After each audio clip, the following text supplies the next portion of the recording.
Mike, you're on the air in Greenville, South Carolina. Hey, Howard, how are y'all doing this morning? I know. Hey, I love all you guys. And Fred, please do some more Benji and Scott DePace impressions. They just crack me up down here in the South. It's got that good Southern drawl. just wanted to get your thoughts on the Super Bowl and Artie's thoughts also, since he's a big football I'm not even fan. going to watch the Super Bowl. I've already decided. Really? You don't care?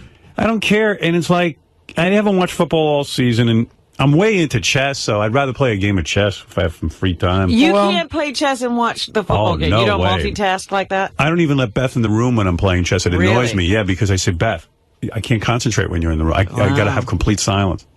I'm not that good. I got to really think. And there's a clock running on when you play. You know, you only have a certain amount of time. By the way, I was reading an article on Heath Ledger. He was a chess champion, like a really good chess player. Yeah, he started young, and I believe he played on the ICC where I play. Really? Yeah, You might have played him a game. I doubt it. He was probably a lot higher rated than I Yeah, was. I was surprised to read that. Well, I'll tell you what I think. I'm rooting big time for the Steelers now, especially because the kid from Union. I got Talking about Darnell Stapleton. Yeah, I got a hometown. It'll be the second time someone from my hometown would get a Super Bowl ring. This guy Larry Cuban was on the '82 Redskins. And so I'm rooting for the Steelers. I think the Steelers should cover, too, man. I mean, I think it's a touchdown, 6 or 7 points. And I'm rooting for the Steelers, too. yeah. But you're not going to watch, so. Yeah, I'm going to root for them psychically. You won't be like all of America, Howard. Yeah, maybe I'll watch. How could I not watch the Super Bowl? I have to watch just so I can comment on the fucking commercials. You got to see the halftime and the Springsteen. commercials. The Yeah, NFL really got dealt a blow by Phoenix getting in because they were 9-7, And nobody cares about them. You know, they won a division at 9-7, but still they're 9-7. They're an exciting team, but you know. This is sort of a Cinderella story, though. They could make something out of it. Would have been worse. Kurt Warner is an older guy trying to get another ring. He might get his third Super Bowl. But I was going to say, Howard, I know you want to play chess, but you can't play chess all day and then at 6:22 watch the We'll Super Bowl? see. We'll see. Maybe I will watch. Especially since your wife is so invested in it, you know, because she's such a Pittsburgh fan. She's invested in me. If you told her you didn't want to watch Super Bowl, would she not watch it? No, she'd watch it on her own. It is. It's on so late, though. That's the problem with the game. I'm having a Super Bowl party, and I told everybody they have to leave after Bruce performs. I'm serious. Yeah, well, then why That's would what I go? it is with us. But why would I go to your Super Bowl party Well, if I have to leave in the middle of the game? Yeah, because it's just my neighbors that live across the street. Oh, okay. Like, I didn't invite anybody from far away. Yeah, Gary's got the home theater experience now, so he's like His now man inviting cave, everyone yeah. over. Yeah, like every minute. Yeah. I saw your man cave. No, I got a theater. How many seats are in the theater? 8 seats and 3 stools.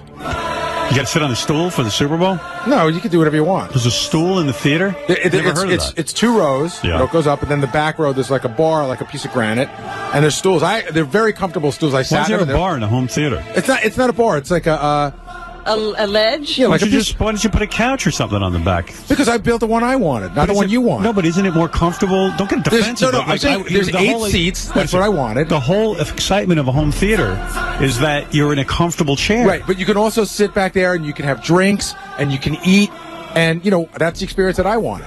Wow, that's a fucked up experience, dude. Well, because it's not yours. No, it's How not could a it be any theater. good? It's So not wait a a minute. theater. You have a of course, theater? it's a fucking theater. You want to eat? Go in your kitchen. Right, And that's then- what you would do because you, God Or forbid, eat in anybody the chair. spill a crumb. Or like, no, eat in the chair in a nice, Howard, comfortable it's couch. Howard. It's so dumb. Exactly. It's goddamn stupid. Why do you care what's in his Exactly. It's stupid. No, because it's not what you stop it. think. It's stupid. Exactly.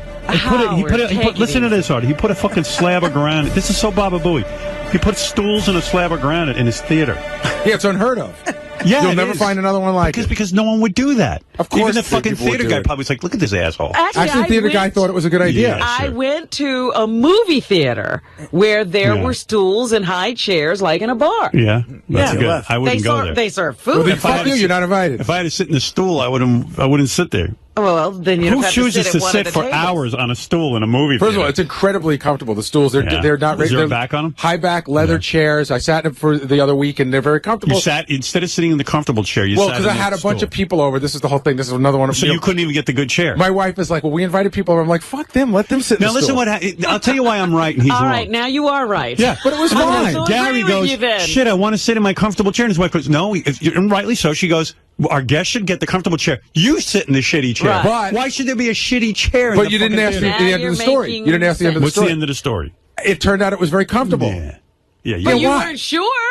Now I know. Yeah. All right, so from now on, in your theater, even when it's empty, I want you to sit in the stool. Do you think people in the audience are annoyed that we're comparing our home theater? No, I'm not comparing any home. I'm saying you put in a home theater, and you put in stools. That's stupid. But if I gotta only say, put in stools... At first, I didn't think it was that big, but I would be bummed if I had the stool. Absolutely. That, now especially that for Super Bowl? Howard said that he doesn't want to sit in But the you guys, stool. here's the He guys. put it in his You're theater. missing the point. You're all missing. Here's the point. I guarantee you he rips out those stools and puts in a couch. Here's the point. Imagine a nice. You know want when to we just go- fucking talk? You know when we go to screening rooms? Yeah. We were fortunate enough a couple of times to be asked by movie studios to see a movie ahead of time because they wanted us to, they were a sponsor or whatever. That Sony one where we saw the first Spider-Man. Yeah. So you go over to Sony, or even better, it was Paramount had one. We'd go in the building, and then you'd have these incredibly comfortable leather couches Yes, it and was chairs. great. And you'd have That's what I phones have. by 'em. Unbelievably comfortable leather chairs. Unbelievably comfortable. Yeah. But you can't sit in That them. go all the When way you have back. company. But guess Of course what? I could sit in Your it. You neighbor's have sitting company, them. you can't. Dude, On it's Super Bowl, rare. where are you going to be sitting? It's rare. You're going to be in a He's stool. gonna Everybody's going to be stool. moving around, actually. Okay. Everybody's going to be moving around. I wouldn't. But I I'd grab also- my good chair. I But also nobody's don't gonna- understand why you have a man cave. That's where you're supposed to watch Super Bowl. No, you're watching it in the theater. Yeah, that would be dumb to watch it on a 130-inch screen, Robin. I agree. No, I think it's great, but I just think the chair thing is Well, dumb. everybody's got a fucking Man opinion. cave I watch is it in where the you theater. play pool It's and gonna- you watch the Robin. game. Well, and you watch I It's going to listen, be on in I'm- every room. I'm Go just watch it telling wherever the you. fuck you want, except for you. Don't come to my fucking house. Gary, I'm just saying. I guarantee that in the future, you rip that out. You're and put wrong. a couch in. You're wrong. We Okay. love it. We've been there. We love it. We put some food up there. People go back and Well, have then food. you sit in that. You sit at that little marble. I haven't. table. It's not, and it's fine. But I don't want you sitting in the comfortable chairs. Ever. anymore. I could do it. No. Because For now you on, put sit in the stools stool. in. It's a rarity that it's full. Okay. You know what I'm saying? All right. We're, So you're sitting in the stools for Super Bowl. I don't know where I'm throwing a party, so I'll be moving all around. I'll How be in many the man chairs cave. are there? 8. 8. Okay. There's 8 chairs, but he could have 12 chairs. Yeah. Instead, he put in a I don't know that I actually a fucking place for him to eat. I actually don't know that we could have You know fit. what? I'm You looking can't at you. eat in a Again, chair? nobody listens. I don't know that you we don't could have need to fit it eat all the that way much. back Another there. place to eat is not necessary. Yeah. I mean, how many places does he need to feed? Well, it's not all about me, believe it or not. Sometimes you want to entertain people. Judging by the size of you, it's about you. Food is getting very important in your life. Hey, Howard. Yeah. You guys were talking about watching the game in luxury. Have any of you guys in the studio ever been to an actual Super Bowl? Marty has. Artie went to the Super Bowl. And it is I'll tell you, I think Howard's in agreement with me here. It sounds like a nightmare. I went to Miami. I was younger. I bet on the game. I was in Miami, South Beach all week going to parties. That was a blast. I went to the game. I had decent seats, but when I got back, I said, fuck it, I'm never doing this again. I'd rather what? watch it on TV. I went once. The idea, first of all, for someone in New York to get on a plane. First of all, getting on a plane now is such shit. The airlines are barely ever on time. Yeah. You get there, you stand around and wait through delays. By the time you get down to the goddamn Super Bowl, you check into a hotel, and the hotels are so noisy because every maniac has to scream during the Super Bowl, and like even gets revved up. And the whole idea that everybody has to be having a good time, so everybody's going to be drunk and crazy. And then chances are, it's like the American Idol people. It's all American Idol people who stand online all day. They're out there, and then you get to them to the Super. Then you get to the hotel. People are screaming. You can't get a good night's sleep. You then you finally get to the game, and you can't see anything anyway. I agree with you. It was one of those things in my life where timing could not have been more perfect. It was January of '99. I had just finished shooting a movie in L.A., a lot of work, and I had just gotten paid. And the producers said, look, we got tickets to the game, and we can get your room at the Delano and a spot by the pool. So instead of flying right to New York, I made a pit stop in Miami and stayed for a week and went to the game. And it was Falcons, Broncos. I could care less about it, but I got to a Super Bowl. And even though it was convenient in my life work-wise because I had some time off coming up, I still was like, when I was sitting there, I'd rather be at home while I was sitting at the game. Besides the first kickoff, there's a lot of excitement. I would rather watch it at home. And you had the best possible way of going. I got everything. Deal. I got everything for free. Well, Beth's. We bought tickets for Beth's father and brother because they're from Pittsburgh and they're going to go. And so then Bubba called me up and said that he wants to put them up in a hotel. Bubba's got some hotels down in Florida where he's got rooms all for the Super Bowl. So I what said, did he do? Like broker some rooms? I don't know what Bubba's up to, but he was hell bent on saying to Beth, "Listen, I want your father and brother to stay at these rooms I have, and I'm paying for it." And I said, Bubba, I wrote him a letter. I said, Bubba, you don't have to do that. I said, he goes, listen, I'm grateful. You guys have always been good to me. I want to do this for your father-in-law and your brother-in-law. So I said, absolutely not. I said, so Beth wrote him and said, I tell you what, Bubba, we'll use your rooms, but we insist on paying for them. So now Bubba and Beth are writing back and forth, and now it's down to Bubba refuses to let Beth pay. Right. So I said, look, if it's that important to Bubba, I don't want to insult him. Use Let the him rooms. do it, yeah. So now that's happening, and... But what's he doing with hotel rooms? Is he in business? He probably bought them and he's selling them at a premium. Yeah. No, he's not doing that. No. He got them for friends and people who are coming because he lives down there. Okay. Yeah, I think he's got to connect. There's that one beautiful place we stayed for his wedding. If he's down to brokering rooms in hotels, he's in big trouble. Well, he shouldn't be building a 40,000 square foot house. They did a big story. A coach got nailed a couple of years ago for scalping a Super Bowl ticket. No, he's not doing anything. They said that every player who's in the game, right, could buy 15 tickets, and every player in the NFL can buy a pair of tickets. And they said that that players are still scalping the tickets. Yeah, well, anyway, Bubba's not up to that. Right. But what he's doing is that I guess for friends and family, he's making sure they have a place to stay. I guess he must have anticipated this Yeah. and got good deals early on. That's what he did. Okay. Yeah, That's the ridiculous part of it. I mean, it's the ticket prices. I've always wanted to go to the Super Bowl, but after talking to Artie, doesn't sound like it's that great of an experience. No, but it's real important to my father-in-law, and he's gonna. Fuck it, who cares? It probably mattered more if a team was playing that you cared about. He's Bubba and my father-in-law are really going to hit it off. Yeah, they're almost the same guy. Really? Yeah, he's built like my father-in-law is like a big husky guy. He's an ex-football player, and Bubba's like a big husky guy. And husky is the word for Bubba. Yeah, and my father-in-law likes to have a good time. And Bubba certainly does that. Yeah, I could see those two becoming very fast friends. Hey, can I tell you something that's going on when you talk about how bad the airlines are these days? Yeah. They have started, Howard, to charge for everything. Yeah. Every little thing now they charge for. Even for luggage if you check luggage in. Some places charge for the second bag. Some places started charging for the first bag. But I fly JetBlue all the time. I just it's quick and easy to Las Vegas and everything. I like to sit in the first 8 rows because I want to get off the plane as quick as I can. Right. $20 extra to sit in the first 8 rows. Wow. Just, they just charge you extra. Then I wanted You're talking about a regular coach. Yeah, well, it's all coach in JetBlue. Emergency row, a little bit more legroom, $20. They just charge. They keep charging you for seats. Any little thing. Yeah. Every little thing. Well, they're losing money, I guess. I know, because I would always ask for the bulkhead. Right, and that'll cost you money. That'll cost you $20 extra now. People were telling me that I went out to the Consumer Electronics Show, and they said that some airlines they flew, each bag was $25. Right. So you buy the ticket, then it's $50 to bring your bags on. Well, in a way, maybe it's like everything else. It's just everything's going to hell in a handbasket. The airlines have been going to hell for years, apparently. They've been in trouble since 9/11. Yeah. Everybody's trying to figure out how to make an extra buck. Crazy. Glenn, you're on the air. Good morning. I just wanted to commend you for your interview with the Steelers player yesterday. I'm not a football fan, and excuse me, I was worried it was going to be boring, but you are an amazing interviewer, and I really enjoyed it. No, thank you. No, don't worry. I'll never interview a football player and make it boring because I don't know anything about football. I was going to say, you'll never hear a football fan interview here. Yeah. It's not going to be a cliche interview. It's not going to be, sports talk. Right. So, Darnell, what do you think about the chances of the game? And when you're covering so-and-so. Yeah, well, we wish you a lot of luck, pal. Get any predictions? He was a laid-back guy, too. Yeah. He was a good guy. I like Darnell. He really was. He really was. And I love all of you guys, and I look forward to another 5-year contract after this one. Well, good luck to you with that contract. Yeah, well, we'll see. You never know, All right, thanks, Glenn. All right, hey, Matt. Hey, what's happening in Philadelphia? Yo, Howard. Hey, Matt. Did you miss a couple of your therapy sessions, or no, I was in therapy. Meditating lately? I was in therapy yesterday, and I meditated this morning. But why is he asking? All over Gary. There's nothing wrong with Gary's setup.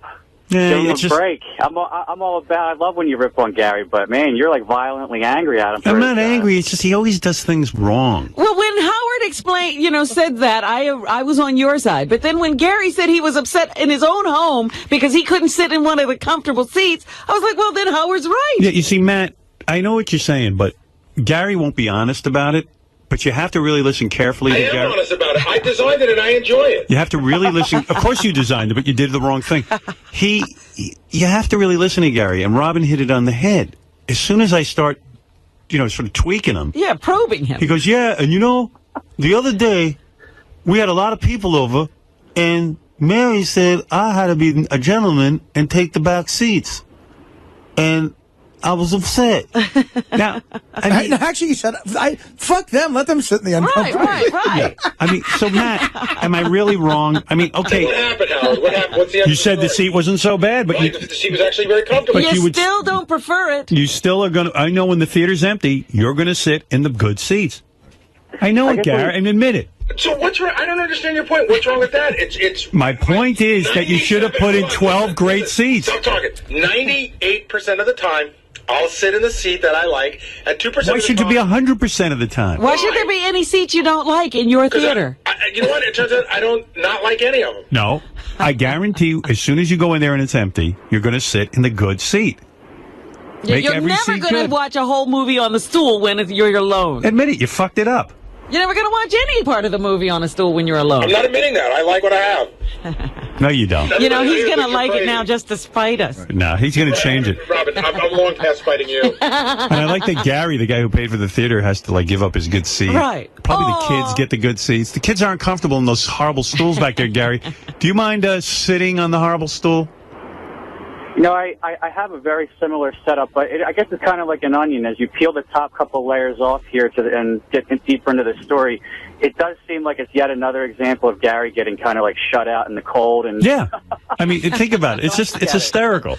The setup in and of itself is kind of neat. I like it because I have a bar, plus I have a little theater going. But yeah, I've never been shut out or. Right. Yeah, you've never had to give up your comfortable seat. Right. And you know what? Put the bar outside the theater.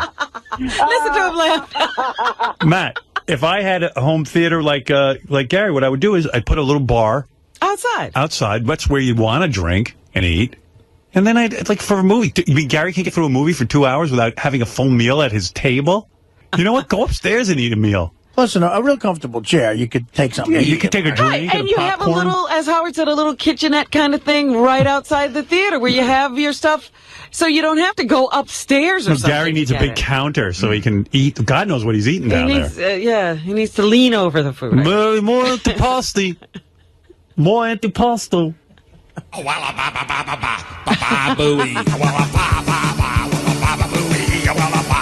I'm going to put a whole kitchen in my theater. And then it's not a theater, it's a fucking kitchen he's got in there. I'm telling you.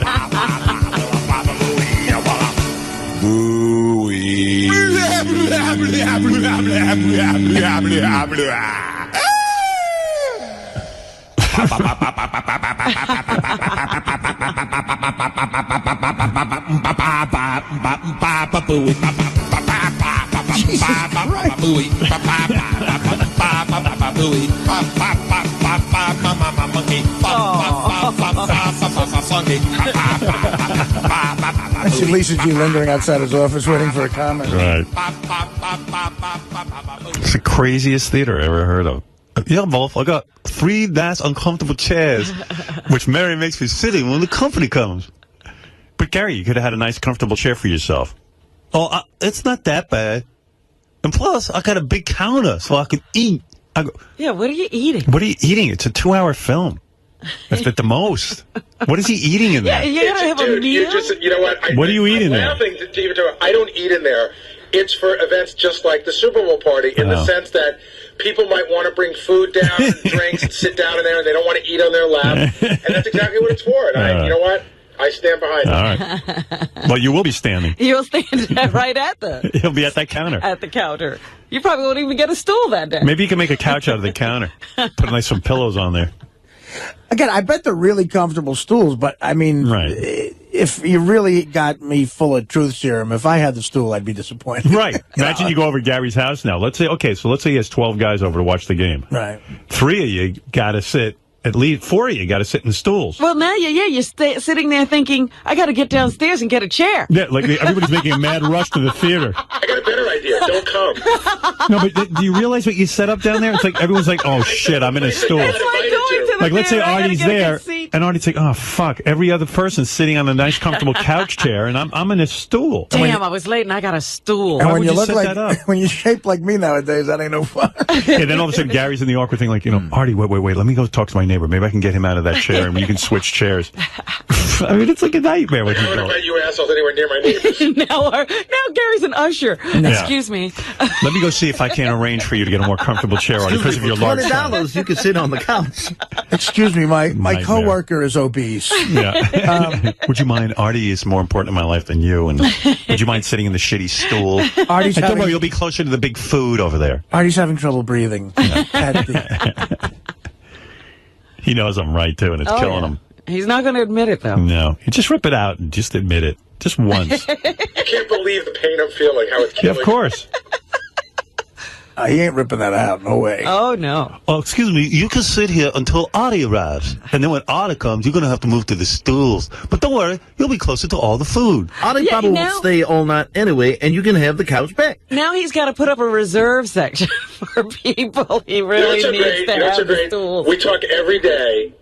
We talk about when there's no guests on the schedule, where will the wheel land? No. And And it landed on you. Landed on your stool. Last night, I'm looking at the schedule. I go, no people, God Almighty, who's getting fucked? Let's take a poll, okay? Who agrees with me? I really want everyone to be honest. And, I really do. Artie, you said now that you thought I'm gonna be honest with you. Don't you think you should at least see it? Before No, You told us we couldn't come. You told us that the chair. That's right. That's number one, and number two, you told us that the chair was somewhat lesser than the couch chairs. You said somewhat lesser. Okay, fine. Why should you have somewhat lesser, Artie? Do you agree with me on any level? Listen to me. And I'm going to be dead honest with you. At first, when you were giving Gary shit, I was like, you're being harsh on him. But when Gary said 3 stools, my mind went to, that sounds awful. Right. To sit on a stool to watch a movie or a game. All right. I mean, I'm That's being dead one. honest with you. That's one vote. I would be disappointed in the stool, Thank so you. I'd say I have to agree with you. All right, so that's one vote. Gary admitted he would be disappointed in the stool. All right, Robin, Yes. I want you to be honest. All right. What do you think? Gary convinced me that you were right. Okay. When he said, I was upset because the neighbors were coming and I had to sit on a stool. Fine. Fred.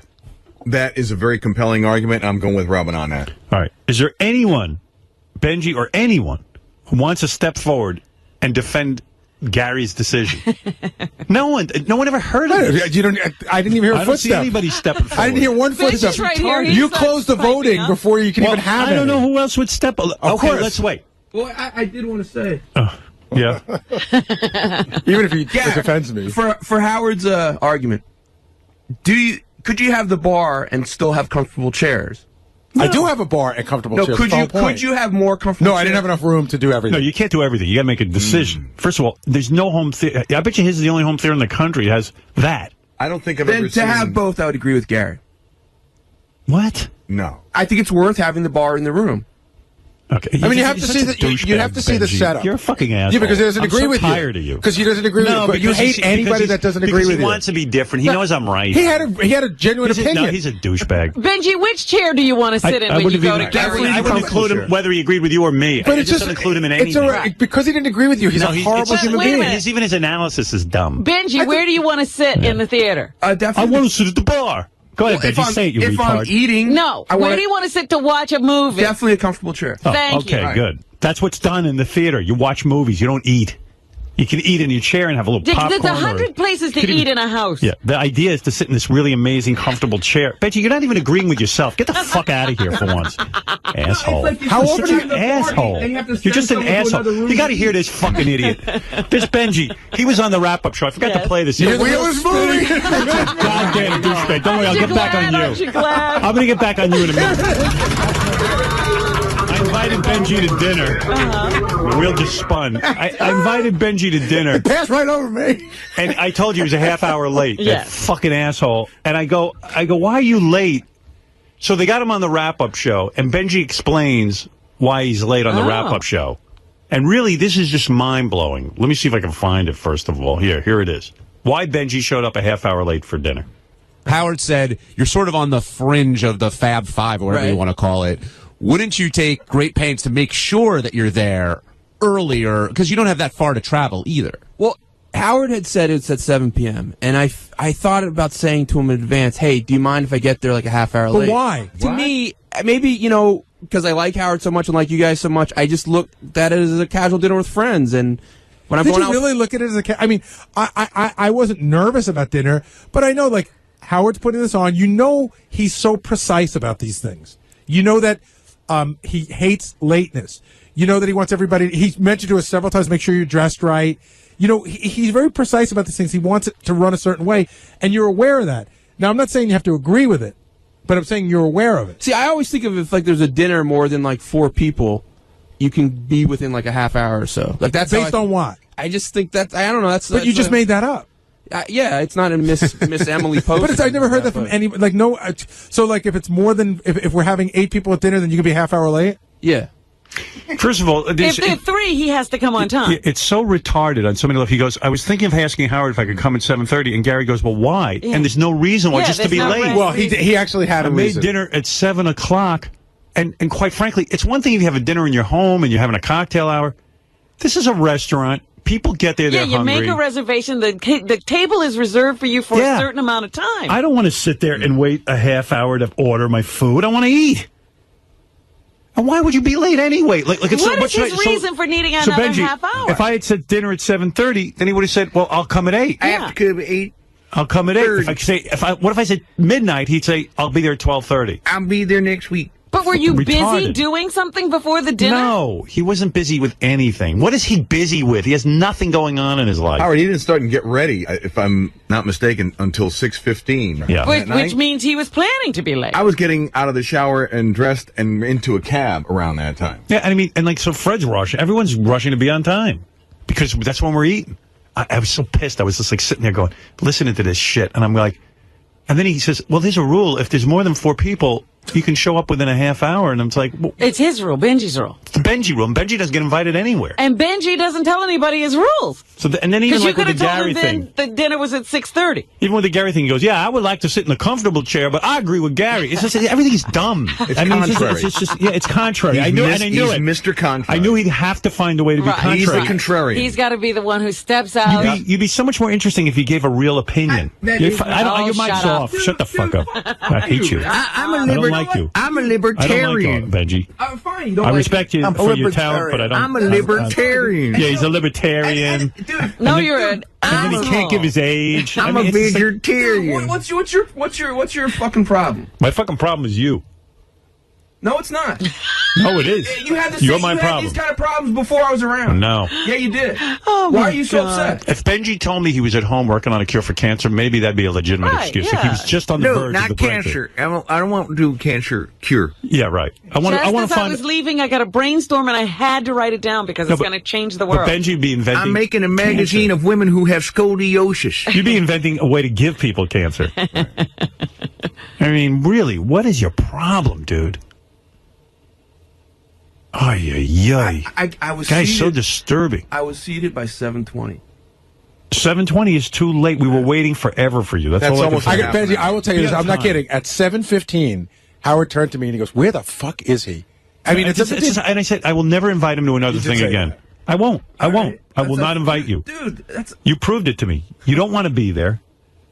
You're a waste of Every time. time you do invite him, it's a problem. There's always an issue. What's the problem, man? Who are you? I forget the last thing I invited him to, and he was like, well, is it okay if I tell you tomorrow No, he or invited closer me to the an event? election night party, and I said, I have already go to some parties. Can I come to that one and another one? He said, no, I'm just coming to, if you want to come, just come to this one. I said, okay, well, I already obligated myself to another one. Thank you very Right, much. but already every confused. time it's something with you. It's never like yes or no. And who is looking for him? No one. And he gives you that look, No. like I got a problem. You know what? I get along very well with people. No, you don't. Yes, I What do. people? How many friends do you have? I have lots of friends. Yeah, sure you do. Let's compare our MySpace page, man. Come on. Well, you got me there. I do, Howard. I have lots of friends. Lots MySpace, of you got close me. friends. You definitely have more people on your MySpace But it's not page. just me. You have. You have a MySpace page because you I have don't no have friends. a MySpace page. Yeah. But why do you let everything bother you so much? You bother me. And Why? Gary's decision bothers me. It bothers me when people don't think. I don't. Gary built a theater where when he has more than 8 people, his wife goes, "You'll have to take a shitty seat." And I think the decision was it's worth having. All right, good. A bar All right, I'm glad what you think. It's worth having a bar in a theater. You're so fucking retarded. That's a retarded thought. It is. Even Artie's laughing at you. And Artie's had some retarded thoughts. I'm laughing at the whole situation. But Benj, we've been working here for about the same amount of time. You know you didn't think Howard throwing a dinner at Danielle. You know that's not a casual dinner with friends. You know you got to be on time. This isn't TGI Friday. Yeah, It's not like a barbecue either, where it's kind of open-ended. People kind of show up. You know what? You know what? I'll tell you why you're out of your mind, and you really got to work on this because people aren't going to put up with it. If you'd come in and said, you know what, a terrible thing happened to me. I was on my way here and I got hit by a car, or something terrible. But you walk in and go, I thought that if it's more than 4 people, you could wait to come. Like, but why would you wait? Just come at time. Why would I make a dinner? To everyone else. Why would I make a dinner at 7 o'clock so you could come at 7:20 or 7:30? It's the more than 4 people rule. I apologize that it upset you. It was a nice dinner, and I apologize it upset you. And then you don't I can eat. see maybe I'm and not then you didn't seeing eat anything, and then we have to wait for you. That was even more bizarre. Even that, the food, the ordering, I'm not everything through was a with dinner. problem. He finally orders something, and they won't order an appetizer. Everyone's having an appetizer. Right. Okay, fine. I order him an appetizer. Then he asked everybody at the table, "Do you want my appetizer?" Nobody was getting an appetizer. He goes, "I got one coming. Would you like it?" It is like chaos. And then he won't eat his main course. Right. We all finished the main course. He's just all sitting there, and then finally we're ready to order dessert, and he goes to. He says to the waiter. He says to the waiter, "This is the kicker. I'm not done eating yet." So now we're all sitting there waiting to order dessert for 10 fucking minutes, and he still doesn't eat his entree. That's exactly why you should show up on time. Listen, start eating before us so you can finish on I would be happy to. You're so fucked, and you're so fat. You know you want to just fucking slosh everything down. What's that waiting to eat? And I'm not going to get an appetizer. I'm fat because like I'm not you don't hungry. eat much. I'm not hungry. I have a you're hungry. glandular issue. Dude, you're fat. You eat. Yeah, I overeat. But when I'm social, Oh, but when you're with us, you don't overeat. No. Well, now that's the time to overeat. But also, if I had let the waiter take the food, you'd be like, I just spent this much on the food, and now he's giving it back. So eat it in the appropriate time. I would have taken it in a doggy bag. Everybody's plate was empty but yours. Seriously. Like, they gave us plenty of time to eat. And listen, the lateness has nothing to do with it, because I started eating the same time you guys did. Maniac, man. Your parents No, I know, but totally raised you like in an environment where you got to do whatever you wanted. I've met his parents. His parents are fine. Benji's fucked up. Do you not know how to read a room? I do, Howard, but use your head. You're gonna, just like try to read the room. That's the key. Yeah, treating this like a specific situation. You might be right in other situations, but you know what goes on here. I took him to Nobu. That's another place I had to plead with him to eat. And you got there about 20 minutes late. I don't like to eat this. I don't like it. And then you were like, I go, well, what do you want to eat? Oh, that's all right. I want to eat. Then he ordered like a plate of mushrooms. Who fucking eats mushrooms? Your premise is you're trying to make everyone so comfortable. Goddamn mushrooms. You're trying to make everyone so comfortable because you want to be the best host and you want people to be comfortable. But really what you're doing is saying, what, you don't eat raw fish? What's your problem? Benji showed up at Lisa G's cookie party. And I said, you know what, I'm fine. I'll have the salmon. I like salmon. Benji showed up at Lisa G's cookie party at 11 o'clock. The party started at 8. Yeah, it started at 8. What is he doing that he has to show up at 11 o'clock? They said that Lisa was really upset, like, not like goofing around, but pissed. She was like cleaning up, and Benji showed up with a stranger. What was that all about? It was my date. I don't know. She said it was a weird person. She said, why would you show up at 11? Oh, bullshit. She didn't say it was a weird person. She did. No, she didn't. That's absolutely bullshit. Lisa, did Benji show up with a weird person? Might have been weird to Lisa, which is someone who wears sneakers and take shits at work. Whatever, though. He's just fucking weird. Shows up at 11:30. 11:30. I was sweeping. You know what? Because he wants to be talked about. He's a weirdo. Well, it's not a nice thing to do. Lisa's a nice girl. She invites you to a party. Don't show up if you're going to show up at 11:30. Wait, did you say anything about my date to Gary? I don't remember saying weird, no. I mean, he was with like a cute, thin, blonde girl, He wanted to know about the color. She must have been a kidnap victim. Yeah, did she give you that sign that you needed help? Yeah, did she start blinking? SOS? How do you blink SOS, Lisa? If you say one word, I will stab you. Hey, I got a wheel spin for you. Lisa pulls me aside in the hallway yesterday. This is off the air. And she says, I'm really worried about Artie's penis. Why? She's like, again, she brought this up before. She said she's He's looked at the picture. deflecting. Yeah. All right, but let's hear this. That's creepy. I looked at the picture again, and there's no like penis bulge, and I think that the heroin's shrinking his penis. Did you really say this? Yeah, I did. I was like, Let me see Lisa, that I don't know that picture. heroin does that. Maybe it does. Lisa's focused on your crotch. Yeah. Lisa, I really, try to that is explain the how penis creepiest is thing It I've is ever not heard. creepy. It's the Gross truth. sometimes. What are you doing looking at Artie's Your hands, crotch? you're all bloated. Your hands are bloated, and you have no No. penis. Lisa, what are you Lisa, talking he's about? wearing sweatpants. How would you see his Right. penis? Look, I'm looking at it. Well, if he had one, maybe you would see No, you something. can see outline of balls and dick. A No, little you bit. don't. First of all, Let me take a look, because I really didn't look at that. But that's the creepiest thing I've ever What do you heard. think? His cock's inverted? I think it's shrunk. No. From what? How would you know? Well, she thinks the heroin might have done something to it. You're that worried Benji about... did really well That's how deflecting. any man would look in sweatpants. No, You think so? Yeah. They're bunched up. I think you're off base on that. No, Lisa, And how do you know they didn't airbrush? Maybe it bulged so much they airbrushed. Lisa's trying to be outrageous now. With the No, Lisa. I'm not. The Yes, you are. Lampanelli Yeah. connection. No, I'm not. Mm-mm. Yes, you. I mean, you're being weird now. That's actually Why weird. don't you show your penis to Lisa? Take her in a I park. actually wants it. I actually might go to Human Resources now. Yeah, I think you're being sexually harassed. I have to agree with that. At first, I thought it was a joke. Lisa, that's gross. You're staring at pictures of his penis. you know, I'm not staring at it. It just kind of when What he picture doesn't have have you one. seen of a guy where you can see his cock? It's not that you can see it, but I mean, if you have something to show, usually there's some But kind he's of wearing pants. right, and there's nothing there. You know, in a way, you're right. That I'm looking at like you can see the outline of my dick right here. You see a little something. Oh, Howard, don't show up. I'll be so embarrassed. I mean, she wants to see it. You're looking down at yourself? Yeah, I can see it. But There's anyway, always a little something. Let me, Artie, stand up now. See if we can see any little bulge. Then he's wearing sweatpants again. Well, then this is a perfect test. See, turn around. Now you can see it. I see his dick. You can see the head of his cock. Big and thick. And it's going to go in your mouth. Why don't you try a bowl of Diet Cottage cheese first? All right. In your mouth? In your mouth. I got to. It's 7:22. Lisa, you're being weird, man. It's No, 7:22, and I haven't taken a break. Do you? You Well, have Benji news? makes us late. From what I remember. What, anything Well, real I quick? spoke to Mary Delabate yesterday. Right. About them having sex twice a month. And she said, well, that's what a not weirdo. so. Ask him. And then she told me they've been in a fight since before the new year. About So what? I asked Gary, and Gary won't tell me. Oh, so they're What's not having going on, sex when Gary? they're fighting? It's probably that big theater decision. Yeah, what happened was I put the bar in. She was very against it. Why are you fighting with your wife? She's so You know, lovely. I thought we had an argument one day. Some words were exchanged, and I thought It was over. I thought it was over. What are you fighting about? You know, I don't even remember what. That's not the part. I think it was that particular words were exchanged. In other words, you got into an argument and you said some harsh things, like you called her names. Exactly. You didn't. She called me names. I called her names. Really? She hasn't gotten over your names. So you know why you're laughing? Because it's so childish, isn't it? Like you get into that and you just feel like an asshole afterwards. Yeah, I mean, I called her a really bad name. The C word? I mouthed it. I You're right didn't as a say it. You're right as a husband. She said to me, "Fuck you, asshole." And I said, "Fuck you," the C word, but I didn't say it. I mouthed it, which in my mind made it better, but it really wasn't.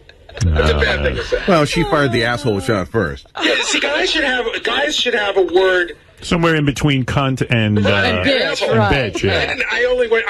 They do, twat. I took the hammer out and I broke the glass and went right for it. Do you remember what the fight was about? No, that's the whole thing. Like, whatever it was something stupid. The words were worse. We were going skiing for the week, and it was about packing stuff. It was like, I can't even remember. It was that dumb a fight. That's another bad decision Gary made. He goes out and he rents the ski house for like a month. That's a lot of pressure. And like now he's got to go to the ski house like every fucking weekend, and he's sick of going, but he can't even tell Mary he's sick of going, and he's got to I didn't say I schlep. was sick of going. You even said to me privately, like, Jesus, because I could use a weekend off from it, but I paid for it, so I got to go. No, what I said was actually the exact conversation I had, Howard, is I don't really pay a lot for it. I'm glad I don't own a house up there because then I would feel pressured to go every week.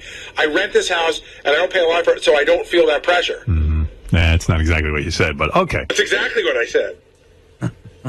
Skiing's a lot of work. Beth said you and Beth never fight. She said that again on TV. What's the fight about? I mean, sometimes we'll have like little, like, you know, we get like, you know, we'll just go, but there's no fighting. I don't want to fight. Wow. Who am I going to fight with? Benji. Yeah. And so you don't live with him. That's right. Oh, Benji, I couldn't live with him. I saw that picture of Gary skiing on his Christmas card. Oh, yeah? He's like wearing a ski helmet. It looks like one of those helmets those kids wear. Like the people who bang their heads. Bang their head into the wall. Crack their skulls open. Everybody wears a helmet now. I know, it's just funny. Every kid has to wear one of those goofy They wear helmets. helmets skiing? Yeah. Oh, my goodness. Even driving a bike. Since Sonny Bono, I think, skied into a tree, you got to wear a helmet. Yeah, I mean, it's ridiculous. Yeah. All right, Kennedy, didn't the Kennedy kids go out for a pass and hit a tree? Yeah, Yes. because they were bored with skiing, the Kennedys. They need to play football on skis. That's crazy. Yeah. I'll ever take a pass. Oh! I'm doing a down and out. Ouch. A down and out. I mean, you're bored when you got to invent football on skis. Oh, it's not hard enough to ski. And you're flying, even when you can't fly. We Kennedys love danger. You're getting it. Let's see. I'm drunk. It's dark. I can't. I don't know where the roads are. I think there's a bridge here with no sides on it. Danger. We're into extreme sports. We're into secretary drowning. What an adrenaline rush. Wow, I really went for it. She didn't. What was that phrase Artie used? Down and out? She went down and she was out. She was no Kennedy. What can I tell you? All right, Lisa. Good advice. Did I give advice? Any more Artie, news? Did you eat that cottage cheese? I'll never see that. Oh, yeah, Dracula lady, underdog lady. I'll tell you why I said that. She does Vlad the Impaler. Well, she said she created a ballet about Dracula, and now she's upset with the Miami City Ballet, I believe, who is doing a Dracula ballet. When's her next show going to be on? I don't know. You'll have to ask Tim. I haven't heard. And Wendy the retard lost her wallet with her ID and a lottery ticket inside. Oh, no. Yeah, she left me a rambling message the other day. I'll play. Yeah, let me take a break, though. It's an hour and a half. All right, Lisa, thanks. Lisa G, everyone. Thanks to Lisa Wendy's G. worried about her lottery ticket, like she could pick the winning lottery ticket. Yeah, I know. What is Wendy doing with a wallet? My car is like Gary's home theater. Mary Jo got the Mary Kopechnik got the bad chair. I had the good chair. Unlike Gary, he doesn't give up the good chair for guests. I keep the good chair. I would tell my wife, I'm keeping the good chair. If I ever come to your home theater, I want the good chair. I'm just putting in my dibs now, and I don't care who's there. Hold your breath. And your wife's right. I get the good chair. Of course you do. You're Howard Stern. And Gary gets the bad chair. Just like Mary Kopechnik got. I don't want to get stuck with the bad chair, Gary. I guess the rest of us will have to run. Let's see. Robin, how would it work? Let's say me, you, Gary, Mary, Artie, Fred, Benji, J.D., Sal, and Richard. It's already too many people. No, that's 12, I believe. I think I'm right. But I might have lost count. Well, definitely J.D., Sal, and Richard have to take stool. No. First of all, don't you think Gary should have to take the stool? Robin watches everything from the man cave because that's clearly the place to be. The theater's stupid. I said you do Super Bowl in the man cave. Right. But aside from Robin's comment, does Robin get a good chair? Listen, my guests will always get a good chair. But then you got to choose a couple of guests to sit in the bad chair. Yeah, who's sitting on a stool? Yeah. Well, right now I only have 3 stools, so that's Mary and I, and I'd say you would put your wife in the bad chair. That's her idea. I'm telling you, she's the one. She tells me we're having this party. We were watching Slumdog Millionaire, right? Right. Some of the neighbors over. She tells me, "Hey, can you give me a copy of that for my parents?" Yeah. My mom and dad want to see it. I think I have a copy of it. And they're old; they can't get to the theater. So she tells me in advance we invited 3 couples, so that's 8 people. Then at the last minute we invited another couple. So I'm like getting ready to go down. Mary says, we'll sit in the stools, and I was like, why? And she's like, because we're the hosts. Right? She's right. Oh, so Mary and Gary are taking 2 of the stools. Who gets the third stool? Yeah, Sal. All right. Because I need to keep an eye on him. First of all, Howard's leaving early, so I'm taking this chair. But you see, I would feel so guilty. I'd say to Mary, "I'll sit in this stool. You can have the good chair." And there's the rub. But I don't have the choice. Your guests are taking stools. I'm going to give up my chair for Mary. I see. Uh-oh. Baba Booey's going to sneeze. It went away. It just made the strangest face. I thought he was having a spell. I got a tickle running around in there. thought you were having a seizure. Yeah, I know. Really? Do we need to call someone? Yeah. See, 7:30, so it's an hour 20 on Gary, 10 on Benji. Time to break. Don't worry, I'll come back and do some more on you. I'm obsessed with your home theater. I can't tell you how freaked out I am. By the way, I just want to say I'm going to plug something. It's going to be featured in Sound and Vision magazine. They're doing Your a big home piece theater? on it. Yeah. I'm going to be getting a copy of that. You will be. To show the stools and the photographs have been taken, but it'll show everything. Okay. Hey, Gary, what is that gadget Gary thing you do? That's how you gotta be on the news doing like suggesting gadgets. Yeah, I'm going on CW11 a week from this Friday, and I'm going to be the gadget guy. Out like a big puss. I want to know how old he is. I want to see his birth certificate. I don't care how old he is. He acted like a 4-year-old. Oh, you can't talk about that. He talks about everybody else's problems. Even after they tell him not to, he'll go right in after it. So I think it's going to end up being one of those things where he even now, if he's listening to this, he probably thinks to himself, you know what, I should have just gone in and dealt with it because it's just gotten bigger than it has to be. Well, you know, guys, when he starts, it's going to happen. He's going to bust somebody's balls on something, and it's going to come before Howard, him, and whoever. And I can just hear it. I can hear it's almost like you can write the dialogue. He's going to be busting on you. Hey, let's talk about George, your daughter, in the interview. I can hear it coming.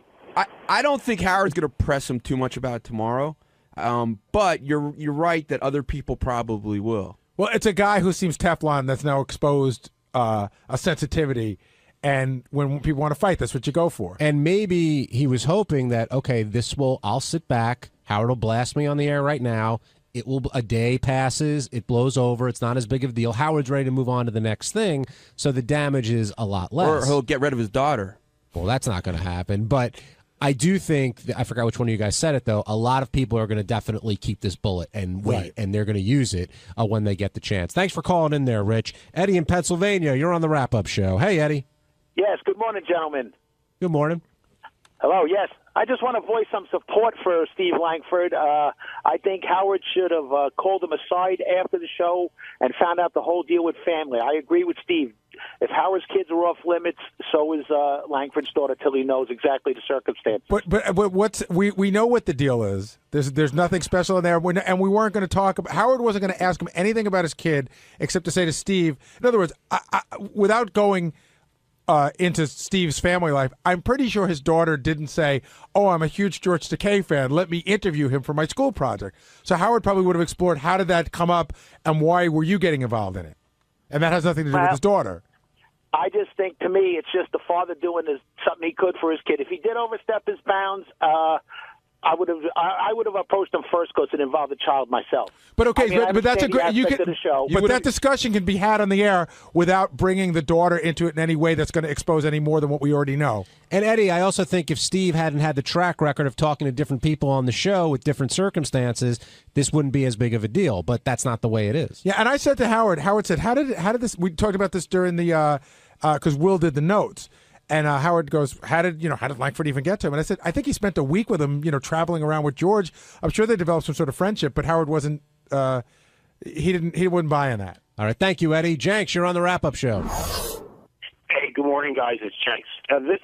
This whole Langford thing, I talked to him back in his office, and he said he doesn't answer to Howard. Okay, I'm trying to figure out where he gets off saying that. How does he get off not answering to Howard on this issue? He gives it to everybody else, but when it's his turn to get it, he doesn't take it. Jenks, don't you, Gary? Steve is scheduled to do the news update tomorrow morning. Tomorrow, yeah. Okay, he'll answer to Howard tomorrow morning. Yeah, I'm going to call in tomorrow to remind Howard to ask Steve Langford about this, and I encourage anybody who's listening to the show to call in and ask Howard to remind Steve Langford about this. By the way, so Steve will sit and talk to you on the phone? Yes. Well, sometimes he does, sometimes he doesn't. But I called mercilessly this morning because I knew that he had to go in the studio, and he finally did answer, and he said he doesn't answer to Howard. I don't answer to Howard. Here's the problem for Steve. Jenks, how many times did you call me or email me this morning with suggestions about how this should be handled? Probably 10 or 20. Exactly. Like the first email was like at one point. The first email was, "This is bullshit." The second one is, "You better get Langford in." The third one is, "Langford has to come in and repeat." Then it was a phone message, and there were more emails, and that's just Jenks. Gary, I was really upset, man. I was furious. I could tell. How does he get away with this? Well, Jenks. Wait. Are you upset about what he's accused of doing, which he said getting the interview, or are you upset that he wouldn't talk to Howard?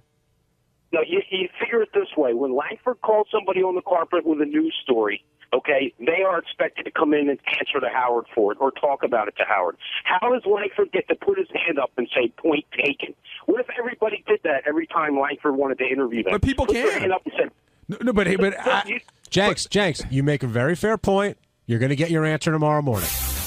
On Tuesday's wrap-up show, George Takei came in and he told us, we found out that I guess they basically have an agreement where Brad doesn't listen while George is on, and George talked about that.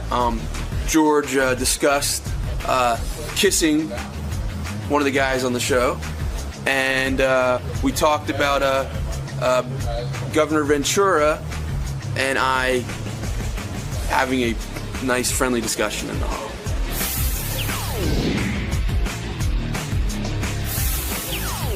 Now joining us, and he's always gracious enough to do this every time he comes in, is the Stern Show announcer, Mr. George Takei. And George, you're back again, and in the mix with Brad's weight, and your relationship seems to come up quite a bit whenever you do the Stern Show. Doesn't it?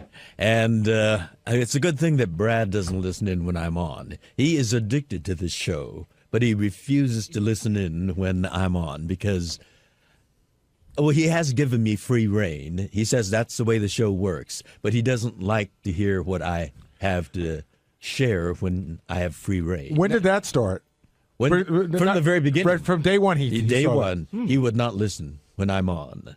And he gets it from, there's that guy who writes capsule synopsis of what happened, and that's how he finds out about it. But you've gotten some crap once in a while in the past. How does he find out about stuff like that? You know, like your bachelor party? Like, how did he find out about that? Well, that was written about. Right. And then other people email him, too. So See, I'm telling you, being in a gay relationship is just like a marriage relationship because sometimes people email my wife and tell her shit I did on the show. George, how just like regular people. George, how would Brad react if he heard about that innocent kiss that you and Benji had today? Would he know that it's part of the show, or would he be a little upset? He would know it's about part of the show because we go to parties or we meet other gay couples and we greet them with a kiss. I mean, it's part of but not an open mouth kiss. Well, actually, George, Brad just went on your Twitter account. He did? He said he knows about the Benji kiss, and Sunday is off. Off with capital letters. Well, then I'll try for Monday. It's a good thing you weren't with a model, or it could have been the whole month of May. See, Benji? See what you did?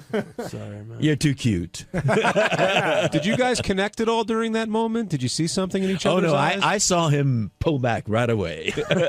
I mean, I felt him. No, I didn't connect in a sexual. I like George a lot, so. And I like you. Thanks. You got beautiful eyes. Thank you. He's embarrassed. Look at him. He's blushing. He's beat red. Hey, Ronnie, while we have you here, beforehand, when we were talking, I told Benji about this. You said what Benji did today with Jesse Ventura, that's not a rare occurrence. He does that all the time. He does it. He does it as a thing for TV, I think. And, when I tell him a lot of times, I'll say to him, like, Benji, go away from the guests or whatever, and he'll just look at me and he'll smile and he'll just keep on doing it. And I think he thinks I'm picking on him, but Benji doesn't realize that I do work for Howard, and Howard does have certain rules, and I do abide by those rules that he asked me to to enforce. And we had the same problem. Can you let me talk? I didn't know you worked here. Could you let me talk? I didn't know you worked here. When Richard and Sal, we had the same problem with more Sal than Richard. I didn't recognize you. I'm sorry. He used to do the same thing. I thought you were just some guy in the hall. Howard got upset about it too, and I used to tell Sal, and he also used to ignore me about it. And then until Howard blasted him, then he realized that he wasn't really supposed to be doing this stuff. So do you think Benji will continue to ignore you now after what happened today?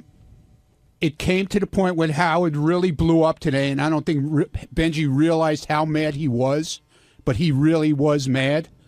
And I don't think Benji realized how mad he was. about the whole thing? I mean, I know you yelled back at him. I don't know with you. You never know if it's shtick or you're serious, because that's the problem with you. Nobody ever knows the real Benji. That's the problem. And it was the whole thing with being late for work and the whole thing. It was the same thing. Nobody ever knows what your deal is, Benji. That's the whole problem. Okay. The only thing odder than the talkative Benji is the quiet Benji. Yes. George. Or the other Benji, the make out with you? No, the resistant and defensive and George, somewhat hostile. But Benji. if someone's mad at you for something that didn't occur or occurred in a way, and it's being painted in a much different way than it occurred, you would want to explain yourself. Like if there was $20 on the table, and you grabbed it, and someone's like, wow, George stole that money. And you were like, no, actually, Brad told me he left me this 20. You would want to explain it before getting yelled at that you stole the money. Did you see how Will handled it? You know, when Howard would say... when Will messed up yes, the oatmeal. Right.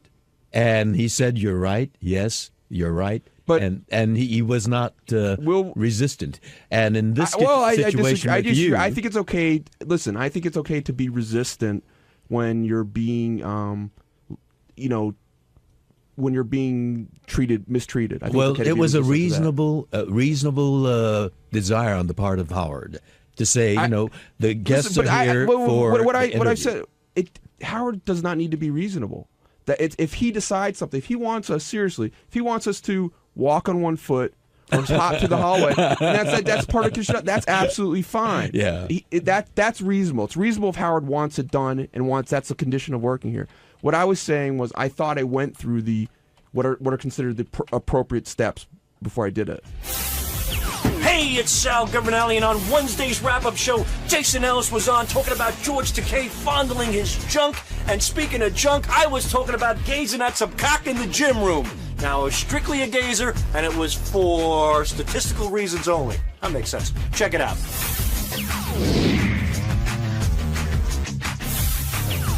I know that you're a huge fan of the show, and I know that you probably labor over coming on the show the way Howard labors on going on Letterman. Oh, so like on a day like today, do you walk out of there, you hit a home run? No. Because you did. Yeah. I mean, you hit a home run today, right? Everybody agrees? I mean, everyone loved it too, but do you not know that when you walk out of there? No, this time I felt like I did better than the last time, but as soon as I walked out, I started critiquing what I didn't say. Well, what do you feel? What you miss? Though. What do you feel you missed? I just feel that I was a little stressed and less humorous. I felt like there was a lot of, I have a lot of things that just come flying out that are just funny that none of those came out. I just did the torch of the dick thing. Now, Jason, when George comes over to take off those clamps, it wasn't even that. It was before that. Like when Howard was on the other beginning? side and he started talking to me. There was a thing there where I'm like, all right, I'm cool with that. You know what I mean? But I know people that aren't cool with that because you're straight up fucking flirting with me. Like, I've had penthouse pets in my studio. Every now and then they'll give you that look where I'm like, well, that's very flattering. You know what I mean? I really appreciate that. And George was giving me that before he even came around. Like, he was shaking a little bit. I'm like, his eyes aflutter a bit. Yeah, but I thought I'm having fun. It was of fun. course. You had somewhat of a chubby though after he caressed your penis. I was trying to get it bigger, because I kept stretching it. Good. I want gay people to want to suck it. Is there something wrong with that? No, go ahead. I want everybody to want it. You want a gay man to suck your penis? No, I want. I don't him think to a straight suck man my would. penis. That makes sense. I want everyone to want to suck my cock except my friends, because it's like when you go in the locker room. Like I'll change with random dudes and their dick can come out, but I ain't fucking changing with Bubba Booey over here. Like now that I know you, I don't want to see your dick in the locker room. Does it bother you if a guy change and then I'll come if a guy waits in the locker room just to see your cock? Who does? What? Is that you? Is that what you do? The guy sitting right over here. No, I don't You do that. watch cocks? No, I don't. I glance. You're a cock watcher in the gym? I glance out of I will curiosity. fucking kick you in the face. Really quickly explain to Jason When what I'm you in do. Jason. Yeah. When I'm in the locker room, you just said that. What is it? When I'm in the locker room. You're not really trying to tell me a story that's true, are you? Not the way they're putting it. It's out of context. In any way it's at out all? of context. So Okay. no. Put it in your words. Go ahead. Curiosity factor. I just joined the gym. I've never worked out in my life, as you could tell. And I just joined the gym. And when I'm in the locker room, a lot of men have a tendency to get naked. So now I'm trying to fulfill my curiosities as a man. For example, there's a guy who's mentally challenged, a retard, and his dick was small. And usually retarded people have big dicks. I would number want to one. see a retarded dick. Okay. Secondly, there was an Asian. I try to fulfill that curiosity. Right. You would think it would be. Wait a minute. Were they all in the locker room at the same time? No, naked? these are all different. How long were you there Well, waiting I've for the been- entire race of dick to come in? Okay, good question. A month. Yeah, Right. You've been doing this over the He's been period doing of research. like a month. I hope you filmed it. I wish I could. I tried to take pictures, but I knew they would throw me out. I did take my BlackBerry out, but I'm like, nah, I'm crossing the line here. So I saw an Asian with the normal sized dick, thinking it would be small. I saw a retard with a small dick, thinking it would be big. And I seen a guy like you, actually, a real buff guy, who I was hoping. Now here I am changing. You're hoping you had a little dick.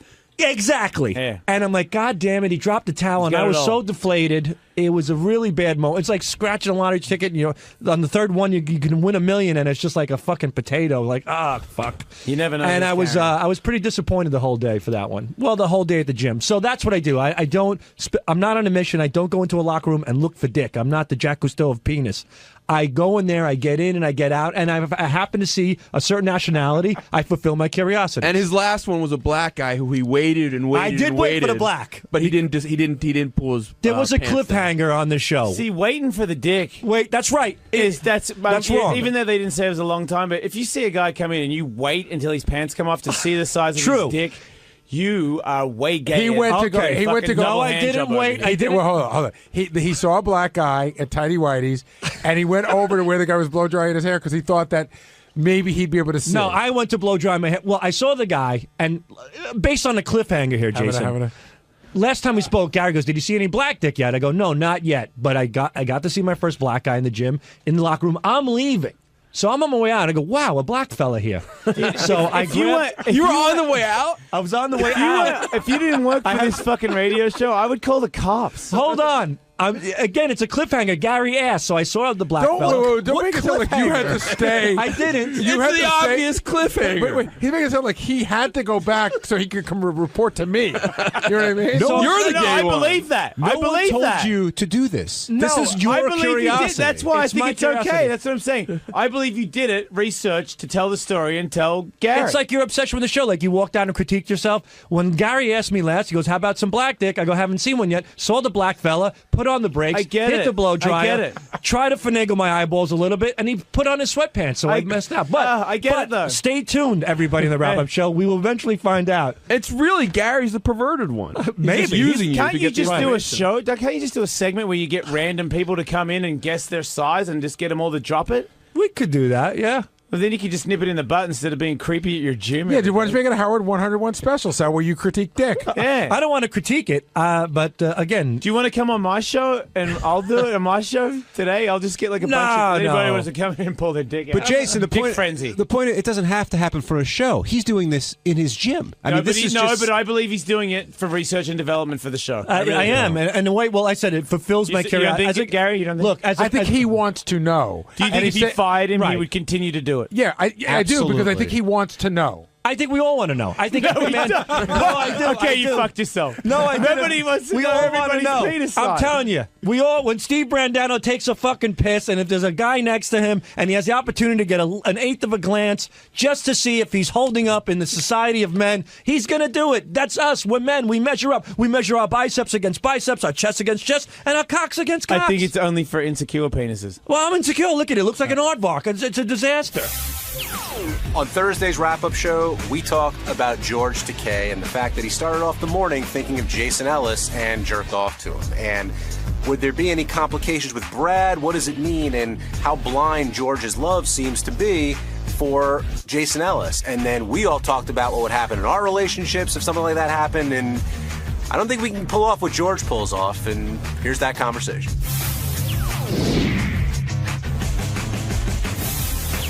I want to talk about what happened at the very beginning of the show, where George talked about what he did in the shower this morning, and basically, and you guys correct me if you think I'm wrong, proclaimed his love, admiration, I'm not sure of the right word, for Jason Ellis. And he said he spoke about it with Brad. You're being too nice. He said he jerked off in the shower this morning thinking of Jason. Well, that's another way of putting it, much more succinctly. But I guess, do they have the relationship where it's comfortable enough that those kinds of things can happen? Or do you think that there's more bad news for George around the corner? He just doesn't know that it's coming. Well, let me ask you a question. I think Mutt started to bring this up a little bit, that they were going to talk about this on Superfan tonight. If you spent the whole week, right, sitting in there, talking about that you thought your wife was fat and that she could stand to lose some weight, and then at the end of the week, a really hot girl came in and you just started squeezing her naked tits, would you be able to go home? I wouldn't have a wife. I seriously, and I wouldn't blame her. Like, that's, and I think... So maybe they do have some special arrangement. I think they do. I mean, Stacey said, when she was talking about relationships, she said that maybe Brad's weight is his passive-aggressive way of telling George that, you know what, I'm going to be this way because, he's kind of fighting back in a subtle way. Or maybe everything's just smooth between them. It's hard to tell. What do you think, Ronnie? Well, it's not the first time he's touched a cock on the show. That's true. But I guess they do.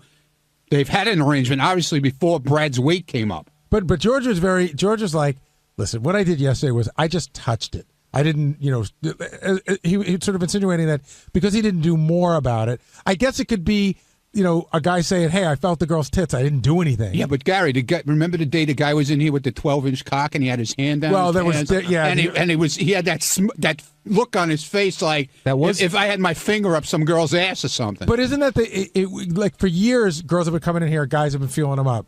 Isn't just touching a dick the gay version of that? I don't know. I can't define that. I'm not in that position. Yeah, but a lot of guys don't do that anymore. Like, you don't do it anymore, do you? No. And I'm sure, that's because of your wife, right? Well, she didn't like it, and I started to feel a little dirty doing it. I'm not going to lie. I don't know if it's a kid's thing, even though I have boys. When you have kids, I start to feel a little creepy doing it. And John, have you ever done it in here? Not on the show, no. Well, not off the show either. No. Yeah, John. John doesn't. I got to be in the green room. Not on the show. Bad answer. No, I wouldn't do it. Yeah. I wouldn't do it. I think it's disrespectful to my wife. Would you have done it when you were single? When I was single? Yeah. Sure. But I don't think a lot of people are doing it these days, right? And Howard stopped. Howard stopped. He said out of respect to Beth, I think. Ronnie, how about you? Have you seen me do it?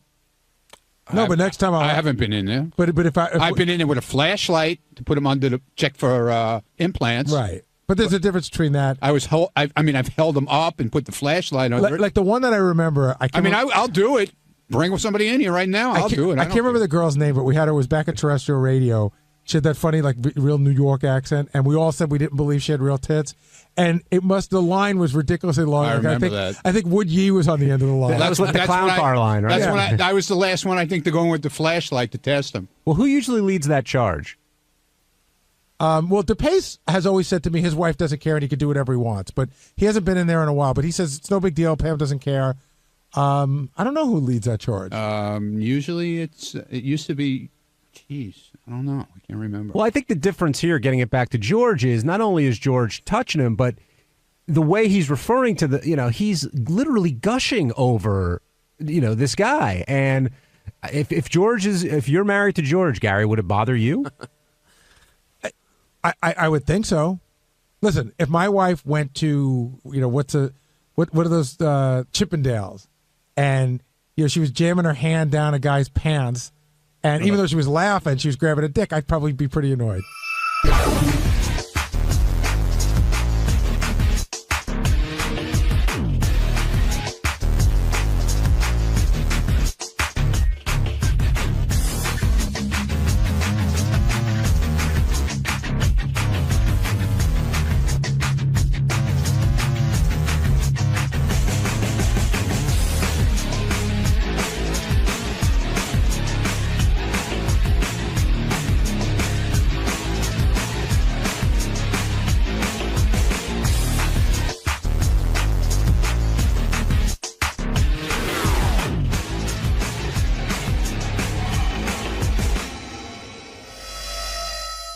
If I'd have known I'd have gotten makeup, I would have went in and you walk into Howard's show and you're greeted by cameras. You'd have been more dolled up today? And this time it's even worse. It's not one camera, it's two.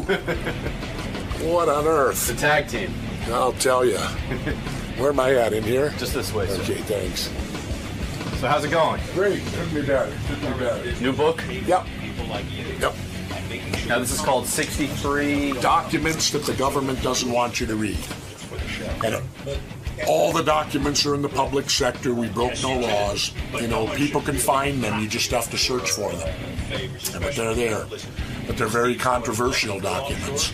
And when you read them, you won't believe it was the United States government that did it, that produced these documents. First of all, so it's that shocking.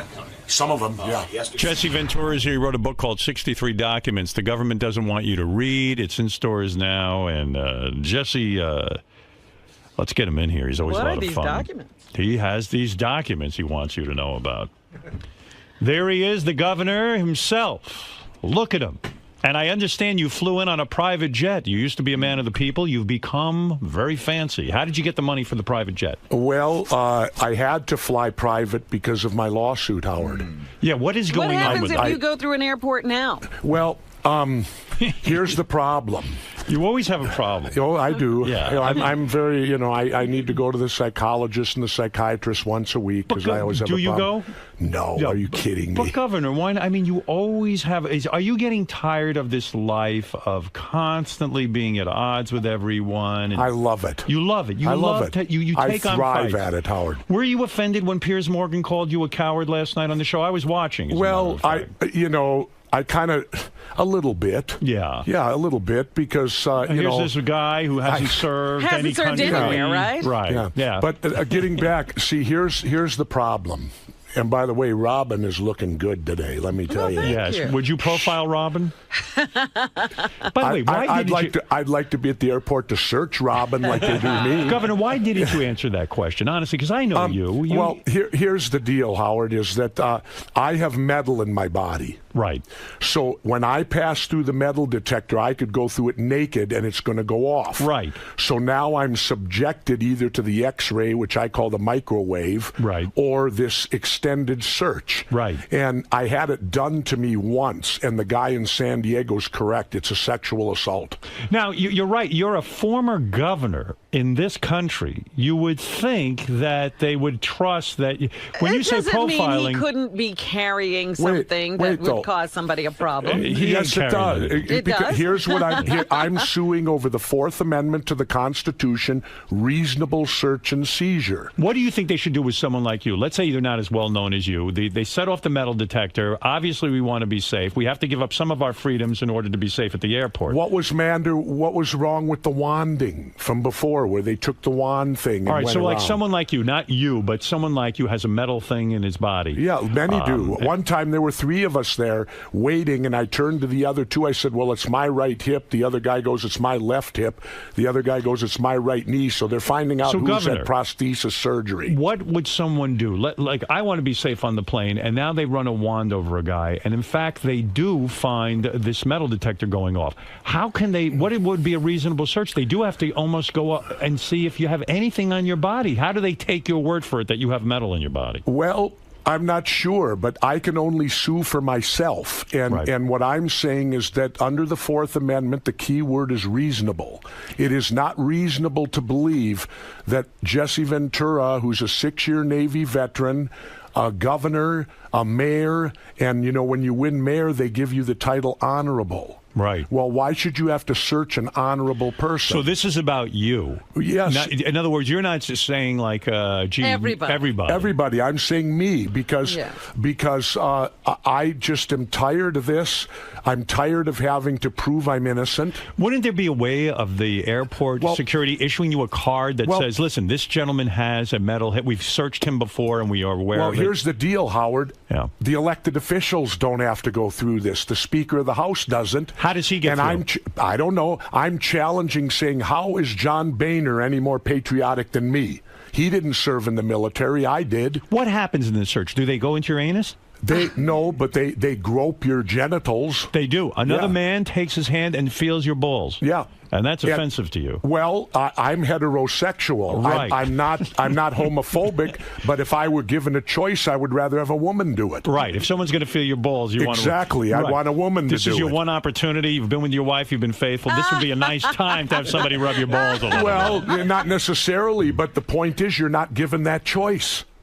Men have to go with men, women with women. You are a good-looking man, in my opinion. And I'm not gay, but I see that you're handsome. You have nice features. Did men ever come on to you? Were there times that homosexual men, maybe closeted wrestlers, would say to you, Jesse, I don't know which way you go, but you've got an incredible body.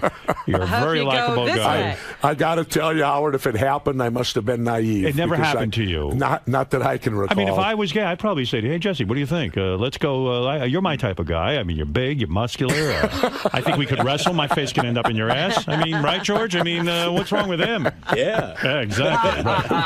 Right. There's George. Hi, George. How are you doing?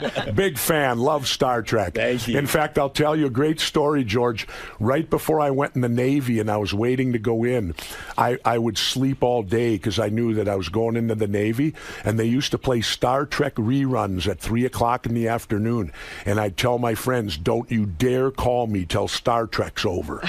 Number one, I'd been sleeping till 2, and then I always watched Star Trek to start the day off back then. That was way back in 1969. Great taste. Listen, George was telling us a story. He was wrestling with his partner. He's married, you know. Sure. And listen, they wrestle. That's how they begin their sexual activity. And George on Sunday got his ass licked. What do you think of that? That can happen. That's right. That's right. nice. When you're wrestling, He's a big wrestling fan, is my point. No, you never. When you were wrestling, that never happened to you by accident, did it? I don't recall. I can't recall if it did. You know, I got to hand it to you. You're right.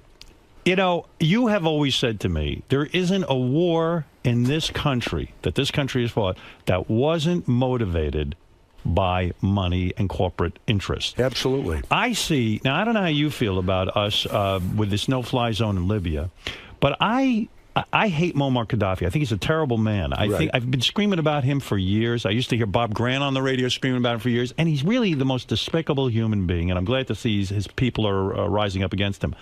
But listen, there are many countries in this world that don't have oil where the people rise up and we don't do shit. And there are terrible dictators in those countries, too. Right. We don't do a thing. A good one's called Rwanda. Yeah. Okay, tell us what's going on in Rwanda. There's an uprising going on there all the time, right? Well, not anymore. They already killed 1 million people. Did so we there's no ever- one to uprise anymore. They got rid of 500,000 people. They have no... we have no interest in them economically. Is that Exactly. what it is? That's why. So don't you believe, I don't know your position on this, I don't think we should do shit in Libya because, quite frankly, who knows who's going to come in instead of Gaddafi. Gaddafi's a terrorist. There's no question about it. But these lunatics that are over there that are going to come into power could be 50 times worse. They could be friends with Iran. I say stay the fuck out of that crazy part of the world. Howard, I say exactly. I say even more than that. Let's get out of Afghanistan and Iraq too. Right. It's bring time. them all, bring everybody home. And let's take care. There's an old cliche. How do you go out and tell the world what to do if your own backyard ain't cleaned up? Listen, you're a guy who actually was in service, and while you don't say it, I think you actually had to kill some people and blow some shit up. I did most of that after the service. All right. Whatever you had to do, you've actually The service fought. just prepared me for the rest of life. You know Howard. what war is. Sure. So that's maybe why you're sensitive to this. This ain't easy to go over to Iraq and sit there and try to keep peace between maniacs. Is that true? Well, first of all, if you look at, in fact, I can shamelessly plug the book. Yes, 63 referred to 63 because of 1963. Yeah. Okay, yeah. all right. And the last document is the Rand Corporation. Right. And they did a whole, which normally our government follows. Anything the Rand Corporation is written in stone. Right. Well, the Rand Corporation did a study and found that stopping terrorism, the military's only successful 6% of the time. Right. And yet we've put all our eggs in that basket. You can't stop terrorism by invading countries and occupying them, especially over there. Doesn't make sense. You're going to create more terrorists. Right. You're saying that, listen, terrorism's going to exist. What they're going to do is come over here, make a car bomb, do something weird. Being over there basically does it. George Bush had the theory that if we fight them over there, they're not going to come over here. That was his theory. Well, Sounded kind of silly. I'm waiting for one of these countries to, bring the landing crafts and, land at Norfolk or, what do they think? They're going to do a Normandy invasion on the U.S.? Well, you've always said at 9/11, now you don't understand how a government this large and this powerful couldn't figure out that planes were coming to attack. Well, all the documentation I've looked at said we knew well ahead of time that it was going to happen as early as May and June. You had the infamous August 6th memo when Condoleezza Rice said, I had no idea what they were going to do. Excuse me, it said right on the memo. There were people who did call and say, hey, there's a bunch of guys training, and they're learning how to fly planes. And they don't want to learn to land. And and they don't want to learn to land, and they're Middle Eastern types. Yeah, and it was brought up to the attention, and we turned a blind eye on it. I'll put it to you this way, Howard. So why not say to Piers last night, yeah, I'd probably profile Middle Eastern types? Why not? I was surprised you didn't say it. I don't know, because sometimes it was taped last week. It was my first interview. I just got up here from 4 months in Mexico. Right. Howard, I live so off the grid down there. I didn't learn of the earthquake till 5 days after it happened. Are you talking about the earthquakes and tsunami in Japan? Yeah, I didn't learn we had hit Libya until 5 days after it happened. Do you like being that out of touch? I do for part of the year. It's kind of nice. The point that you're making, I think, is if you never knew about this stuff, and if you do know about this stuff, what the fuck is the difference anyway? You can't do anything about it. Yeah, and no, I learned of these things, and when I go to town once a week. When you heard there was a tsunami, did you immediately say that this is man-made? No. Because I heard you say that there is a place on this planet where they can affect the weather. Oh, yeah. No, there is. It's called HARP. It's way up in Alaska. What do you mean they could? I know that it's based on 50,000 watts of power. Yeah, and 50 antennas, like radio antennas. They all combine into one, and they shoot low-level radio frequency way up to the ionosphere, and they ricochet it back to Earth. And what does that do? It could create a tsunami? It can control the weather. It can knock airplanes out of the air. Why can't they make it warmer here, then? I'm sick of this winter, and I'm tired. Request. Yeah. Well, I don't know, but it's very interesting, and they lie about it because they call it an unclassified research center. Do you think? Wait, it's clearly classified because they wouldn't let me in. Okay, but when do they control the weather? What weather are they controlling? Because the weather's been downright shitty. Nobody really knows. They have the ability to. Do you think they could have made a mistake and caused a tsunami? I think that could well be. Remember the one in Indonesia? Yes. A few years ago? Well, there was no earthquake. It came out of the blue, and people in Indonesia that were eyewitnesses said they saw the northern lights before the tsunami. Well, in Indonesia, you can't see the northern lights, and when they got HARP ramped up, that's what you see. It looks like the northern lights. I remember that tsunami because Petra Nemcova, the supermodel, was in it, and she held onto a tree and survived, and even her boyfriend was whisked away. What an amazing story, right? That she could survive a tsunami and hold onto a tree? Well, with a broken pelvis? You know what I did, Howard? What'd you do? You remember the big earthquake in Chile? Yes. Yeah. Okay, I was playing golf in Mexico. And I was out on the back nine, and the ranger came up and said, Governor, did you hear what happened? I said, no. No, I'm playing golf, asshole. Leave me alone. Well, he said, earthquake in Chile, and we're supposed to get hit with a tsunami at 5:20. And I went, oh, my God, because I live way over the mountain on the dirt road. My wife is there by herself, so I quit golf. I threw my clubs in the back of my pickup. I busted ass all the way home, drove the dirt road. I come screeching up to my house. I jumped out, ran in, put my swimsuit on, grabbed my surfboard, and ran to the beach. and wait, why did you do that? I've never surfed a tsunami. You're insane. I needed it for my resume. Are you a daredevil? Wait, so I stood out there, and all that happened, Howard, the water went a foot out and came back in 2 feet. I said, what a disappointment. Well, you were lucky. Well, I don't wish death on anyone, but, maybe a 7-footer. That's not too much to ask. Are you macho in every way in your life? I mean, you seem to be very macho. I mean, do you ever do anything kind of wussy? Do you do anything that would be sort of... Do you cry at movies? Yeah, I mean... Yeah. You do? Yeah? Sure. You're an emotional guy. I'll tell you what can really get me if I start thinking about my parents a great deal who are gone. You loved them? Yeah. Your father was good to you? Oh, absolutely. Kissed and hugged you? Never struck me. Did he ever say, I love you? He wasn't that kind of guy. He was a World War II vet, but he didn't need to. Did he teach you things? Oh, yeah. What was the lesson he taught you that was most valuable? That we go to war over money. Right. Because he was a World War II vet, and I'm a unique family. My mother was a World War II veteran. Why did you go into the service knowing that these wars were just the result of selfishness? Because I was listening to my teachers in school and not my dad. My dad didn't want me to go in, or my brother. But he said, listen, why should you give your life up for corporate interests? Yep, and in Vietnam, I remember my dad was opposed to the Vietnam War before the hippies even were. He said, this is a bullshit war. They're over there just making money. It's a bunch of crap. He knew. He saw that. I mean, you could say World War II, World War I, noble wars, right? I mean, maybe, you pretty right? well, you sure. could say that. The last noble war. World War II. And now these wars, as you say, and I agree with you, that Libya and such, it's all about the oil. Libya is a major oil contributor. Sure, absolutely. Right. You know what's in Afghanistan, don't you? What you once told me what's in there. Lithium. Yeah, and they found a vein of lithium they say is worth $1 trillion. Now, what's lithium used for? Every cell phone, every computer, and soon to be electric cars. They need it for the batteries. Wow. Now, why don't they just tell us that? Hey, say, look, we got to go get this lithium so we can live the life. Then I might say, well, okay, but they come up with this bullshit. We want to bring democracy we need an to excuse. A bunch of people who wouldn't know democracy if it bit them on the ass. Do you think you lose credibility because you're so open to every conspiracy theory? Do people say, oh, Jesse, like after a while, it's like the boy who cried wolf. Oh, Jesse just believes in every conspiracy theory. And but you really would say you investigate every conspiracy. I investigate everything, and I don't believe them all, Howard, but I investigate them all. But this book is, you made an incorrect statement when I was listening to it. This book is all documents in the public domain that our government has produced. It's not conspiracy theory. Right. It's just documents that deal with 9/11. And you analyze them. Well, you can analyze them. We reprint every document. It isn't me telling you about it. At the end, you can read every document for yourself. How many books have you written now? This will be my 5th. Your 5th? So Yeah. these things sell.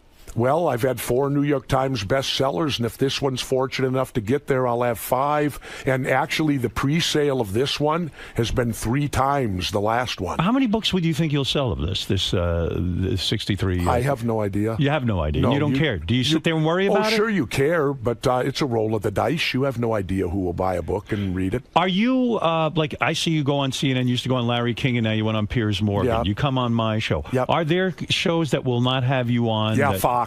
Fox. They won't let you on. Are you hated at Fox? Except for the weekend people. Like Geraldo will have me on, and Judge George Napolitano will have me on. But the big boys, Hannity, O'Reilly, and Beck will not have me on. Why? I don't know. Ask them. I mean, if you know what I've said. I said Fox says they're fair and balanced, but yet they won't have me on. You know who has me on? Al Jazeera.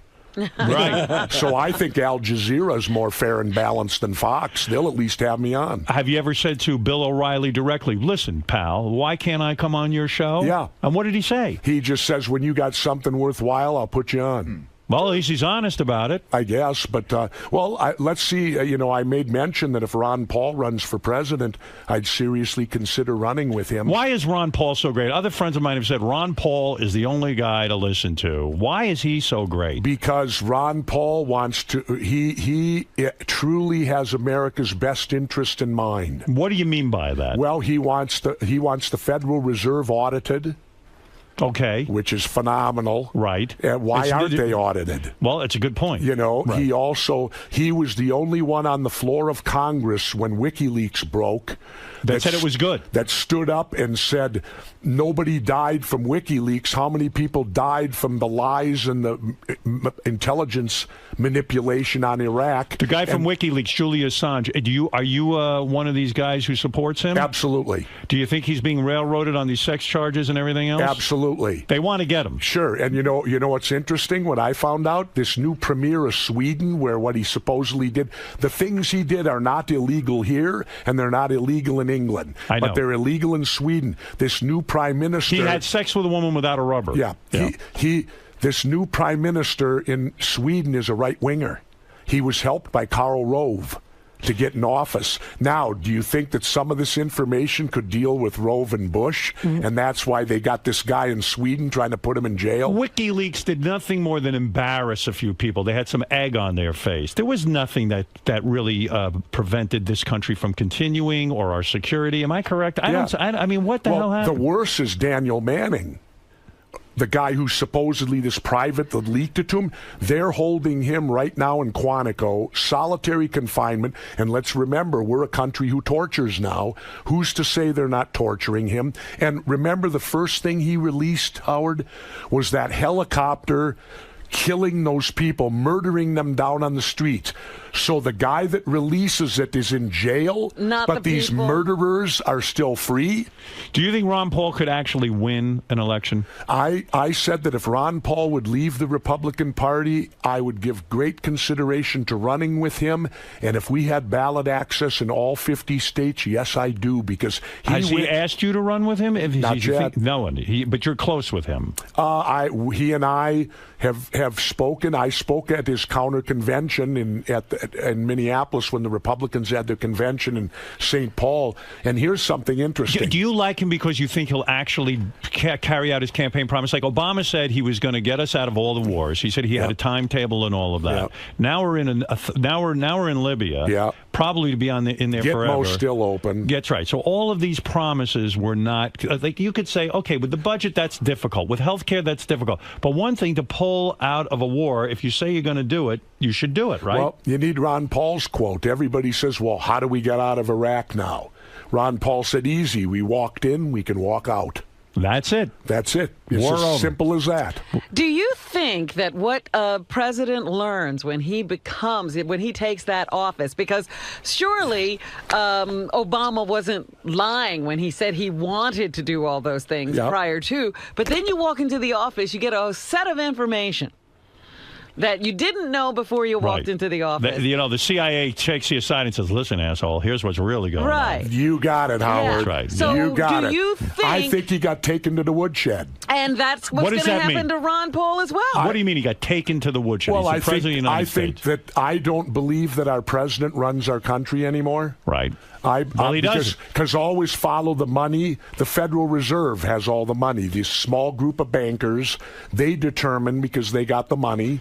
Anybody in government has said government is like a barge. In order to move just an inch, the president really, it's almost an impossible job to fuck up and also to win. It's like it's just sort of there. Yeah, the bureaucracy is so large. Right. So large. Do you, now let me understand this. I don't know if this is from the book. I think it is. One of your points is, and you're not saying this for a fact, but you have a suspicion that the disease AIDS and Lyme disease has something to do with the government? Oh, absolutely. What does that mean? Well, straight out from where you live at the end of Long Island is Plum Island.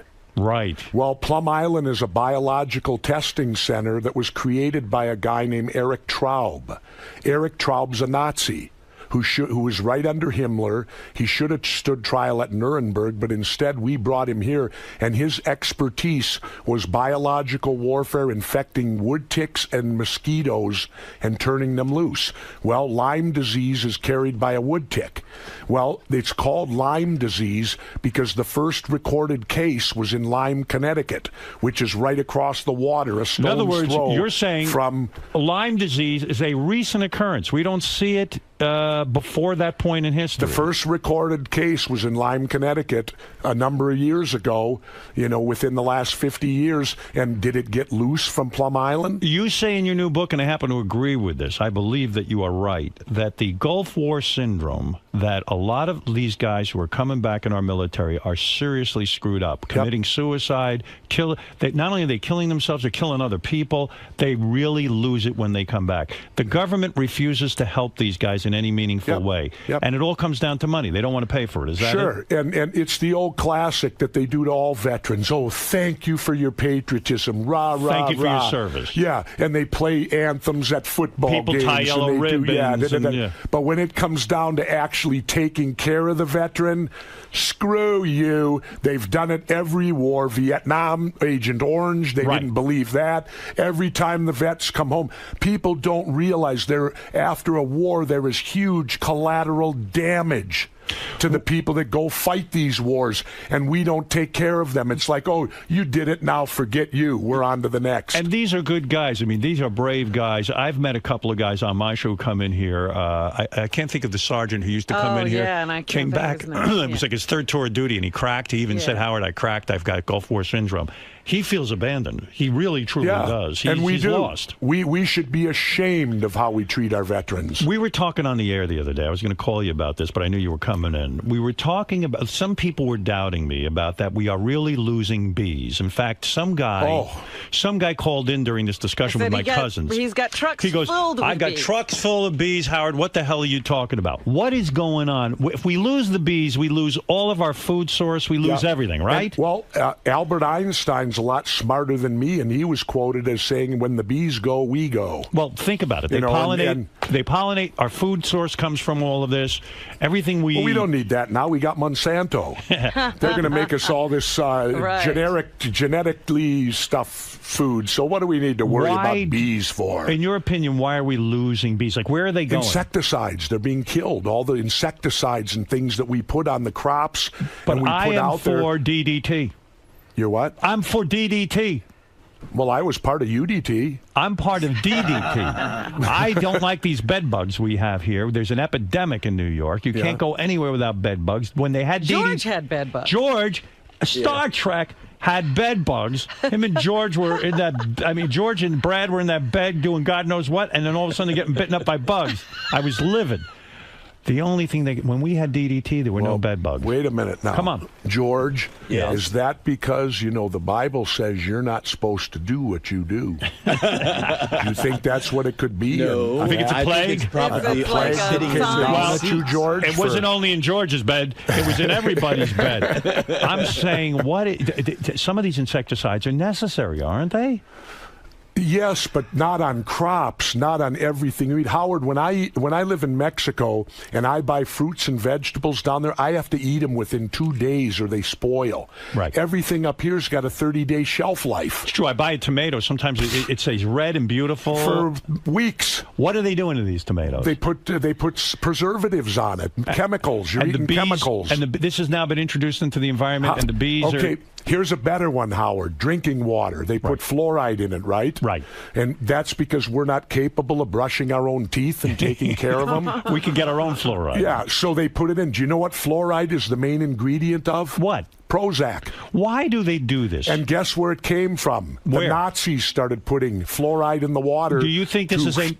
Are you it's going the as dumbing far... down. Do you think that there is somebody or some group of people in America that wanted fluoride so that we'd all be spaced out? Yeah.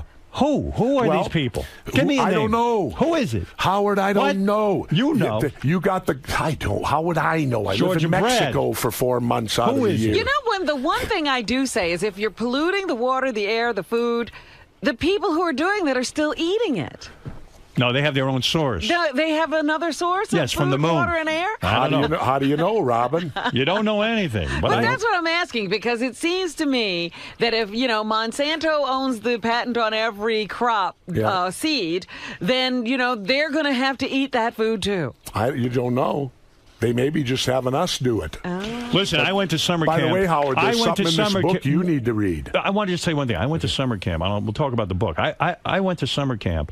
They used to put saltpeter in the food. You know why? It reduced your sex drive. They didn't want the kids. Is that true? This is what I heard. They said they added saltpeter to the food. And I was livid. But you weren't any less horny. Oh, my God. I fucked like a rabbit. Unbelievable. That's because you didn't eat.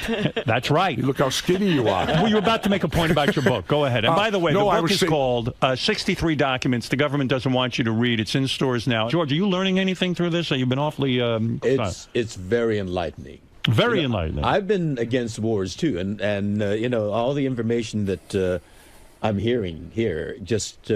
makes me feel stronger about that. Were you aware of the governor now, or? I thought he was a wonderful governor of Minnesota. You liked him. I liked him. I really Thank you, George. admired what you did, and particularly coming from your background. Where people try to denigrate you because of your wrestling background. Well, George loves wrestling. Well, let me say this about George and his partner. I worked for 4 years in Minnesota so that gay employees could get benefits. Right. I was successful. Well, guess what happened? Right when I left office, overturned, and the new contract came up, it was the first thing that the Democrats bargained back to the Republicans, and now gays in Minnesota don't get. They had the benefits for a couple years. Now they've taken them away again. Is that why you never became a Democrat or Republican? That you don't trust either side? Yeah, they're the only way we're going to get our country back is to destroy these two political parties. Because you would think the Democrats would have stuck up for the gay population in Minnesota. No, that's the gay population is just their bargaining chip. That's exactly. That's the first thing they give back to the Republicans. And George, teach the governor how to say tsunami properly. You know, there's a T in front of that word. It's pronounced tsunami. It's a Japanese word. And all these journalists on TV and radio. And I believe the governor is guilty of this. The governor himself said tsunami. Yeah, well, I apologize, George. You know, what the hell? I didn't go to college. He never went to college. I mean, now you're learning as I'm learning from you. There we go. Right. But Howard, there's something in my book you need. Yes. We print the entire CIA's assassination manual in here. Read it, and you'll know how to get rid of those people you don't like. Why do I need to know that? Well, that way you'll know how to commit murder. Has the CIA assassinated, have they successfully gone into other countries and assassinated leaders?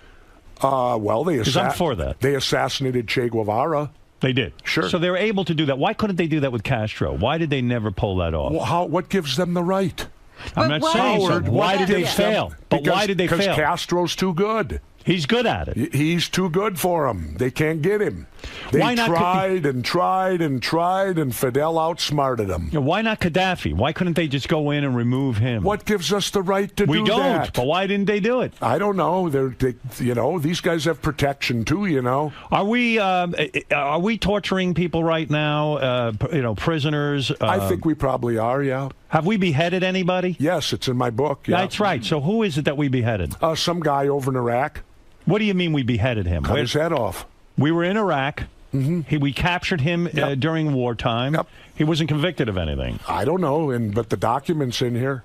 So sometimes we do that. Why do you think we beheaded him? To scare the other prisoners? Don't ask me. I was going to say, you don't know, who talk knows? to somebody whose Talk head to the is guys off. that beheaded them. Well, you got to get on them. They might be able to tell you why they did it. Might be your next book. The whole point of torture was to make these people talk. If you're beheading people, they're not talking. Well, the bad thing, though, Robin, about torture is that there's no credibility in it. I don't agree with torture. Because if you torture someone, they are going to say whatever's required to stop the torture. The thing that has me angry now is, do you see the latest? They're not going to try these guys in the country. They're going to give them a military tribunal. Well, they wanted to try him in New York. I was against that. Why? Because why the hell do you need to set up a problem area in the Manhattan where we already have all these problems? Then try them in Alaska. But you don't want a secret tribunal. No. You want it out in the open. Well, either that or let me be on the jury. Because I want to hear the evidence. Right. I want to hear you're not going to hear one shred of evidence now. They're going to do this kangaroo court. They're going to put these guys to death, and then they're going to tell, all you conspiracy people, we proved it. These guys were all found guilty. Trial. Your whole push is to bring out things in the open. That's why you like WikiLeaks. That's why you wrote this book. Exactly. Let's bring it all out in the open. Why is everyone hiding? And do you know why I have every right to ask that? Why? Because I'm a taxpayer, and they do it with my money, and I have every right to know what they're spending my money on. What happens when they say, in the interest of national security, we can't tell you something? You say bullshit, right? Well, no, I'll accept that temporarily. As a Navy SEAL, I know there are certain things you can't talk about immediately. Right. But after the op's over, why then can it come out in the open? When you're alone in Mexico, and you just I'm not alone. My wife's with me. Well, listen. When you're alone, that's like being alone. When you're alone in Mexico, you ever see my wife? I've seen your wife. It ain't like being alone. But Howard. when you're in Mexico, you're a guy who loves to talk. You're outgoing. Do you shut down, or do you yap all day about No, I this shut stuff? down. You shut down. Yeah, Did she ever say to you, Jesse, you're the life of the party on Stern, on all these shows? Well, you come home, you're like a fucking zombie. I mean, what is this? I'm not a zombie, but I try to keep that out of my home life. You don't sit and tell her about this? You don't go, do you sit at home and go, Jesus Christ? When are you doing your studying and investigations? Yeah, you must go crazy. What's your wife like? Does she go, listen, You better calm down. You're going to have a heart attack here, and I can't take it. No, Does she get annoyed with you? No. She's not into these conspiracies. She's not that. She wants to just hang out and have a good time. No, she has now joined me in suspecting our government of a great deal of bad. But she's not all hopped up on this like you are. I mean, come on. I'm not hopped up on it. I just do what I do, Howard. So when we get together socially, are you going to lecture me on a lot of this stuff, or Not at all. what are we going to talk about?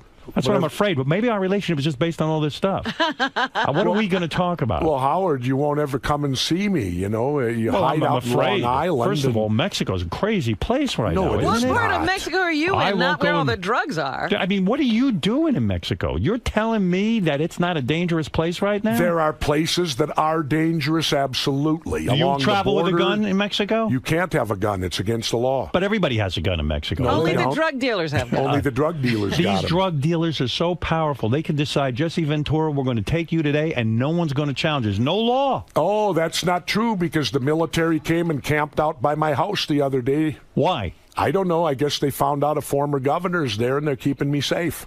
What is going on? This is all of a sudden?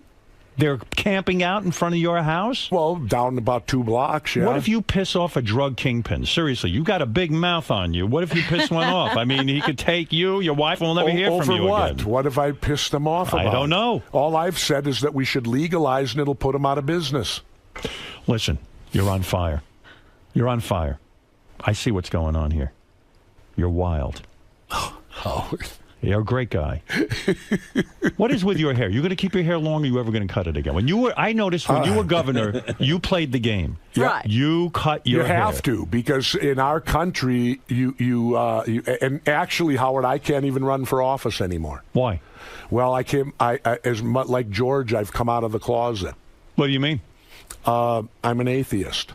I see, because everyone says God, right? If they don't say God, they don't get elected. I don't believe you can be an atheist and admit it and get elected in our country. You almost have to you have to get that shot of you walking into a church and praying to Jesus. That's why, because we live in a fascist country, which is fascism means when corporations and organized religion take over the government. Were you always an atheist? No, I was a Lutheran.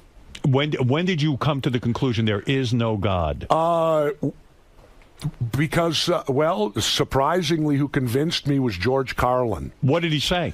Well, he said this. He said, I believe in the sun, and so do I now. And I worship the sun, because the sun gives me everything I want. It gives me warmth. It gives me my food. And most importantly, Howard, it comes up every morning and I can see it. So it gives me great credibility. So, Governor, great credibility. I can see the sun. It's this imaginary. Maybe we need imaginary friends to get through life. You know? Well, and I don't hold it against anyone, but to me, until they can prove to me. And in my 59 years, I have never, ever come in contact with God. In your opinion, I know you have, because I remember when you were trying to have that baby and God was talking to you. In your opinion, what is this all about? Now, what? What is what about? The life. What Why is are the we purpose here? of man? Why are we here? Are we here alone? Geez, I don't know. Go ask the Dalai Lama. No, Couldn't but he wait a answer second, that? though. You think about this. Why are we here? Like, what was the purpose of all of this? We evolved. Is this an accident? No, we're a product of evolution. Is this recreated anywhere else in the universe? I don't know. Why don't you know these things? You always have an answer. Do your conspiracy theories go to the level of extraterrestrial You were a life? professional wrestler. Who's going to know this stuff? Robin, but we you? have enough conspiracies that we do. I don't need to worry about aliens. Here's what I want you to come back. You're a Buddhist. Where are the bees? Me? A Buddhist. Where are Yes, the you bees? Where are the aliens? Are we here alone? And why are we here in the first place? Answer that stuff Next and then come book, back. next book. Okay. Go home and think about it. What's the matter with you? Jesse Ventura, great guest, great guy. He knows everything. No, he doesn't. Although I stumped him today, he doesn't know why we're here. He just asks questions. Why I are can't we? believe Think he about was it. converted by a George Carlin routine. Do you think we're going to die and then just like what happens to the essence of Jesse Ventura? I think that we may become energy. Energy. Yes. Who wants to become energy? I don't want to be energy. I want to be here. Well, We are. I don't want. Aren't you excited by all this computer stuff? Well, I'll give you another example. Don't you love the iPad? What is God really? He's a guy in the sky that wants your money. Right. That's right. Now, we seem to be paid. Why would he need my money if he's up in the sky? And he made everything. Are you excited by all this new technology? Wait, and you know what else gets me? Yeah. They said God created the earth in 6 days, right? And then in the 7th day he rested? Yeah. Right. Well, then why do we put him to work on the 7th day? That's his day of rest. Let him have the day off. Pray to him on Monday and have church on Monday instead. Let the guy have a day off. We've all seen pictures. Right, George? We've all Governor, seen you pictures. should look into Buddhism. You Should sound I? very Buddhistic. Really? Yes. We all seen pictures of guys, primitives praying to rocks and stones, and we laugh at that. Yeah. And yet there really isn't much difference between. So we pray to nothing at all. Right. Yeah, at least if you have a rock, we the pray to sun is a good thing to pray to. Sure. Sun Ra. That's where, when the combination happened, there were sun worshippers who combined with the Christians. Where do you think halos came from? Right. And all that stuff is when they had to change a few of the rules to include other people. Are you excited by the new technology, or do you see it as threatening? I love my iPad, too. Do you have one? No. I love it. I've never owned a cell phone. I've never done a computer. Why? Why anti-technology? I mean, I know that's sort of an affect in a way. It's like, I'm not gonna change my ways. But you're a progressive thinker. Yeah, but because I look at it this way, Howard, between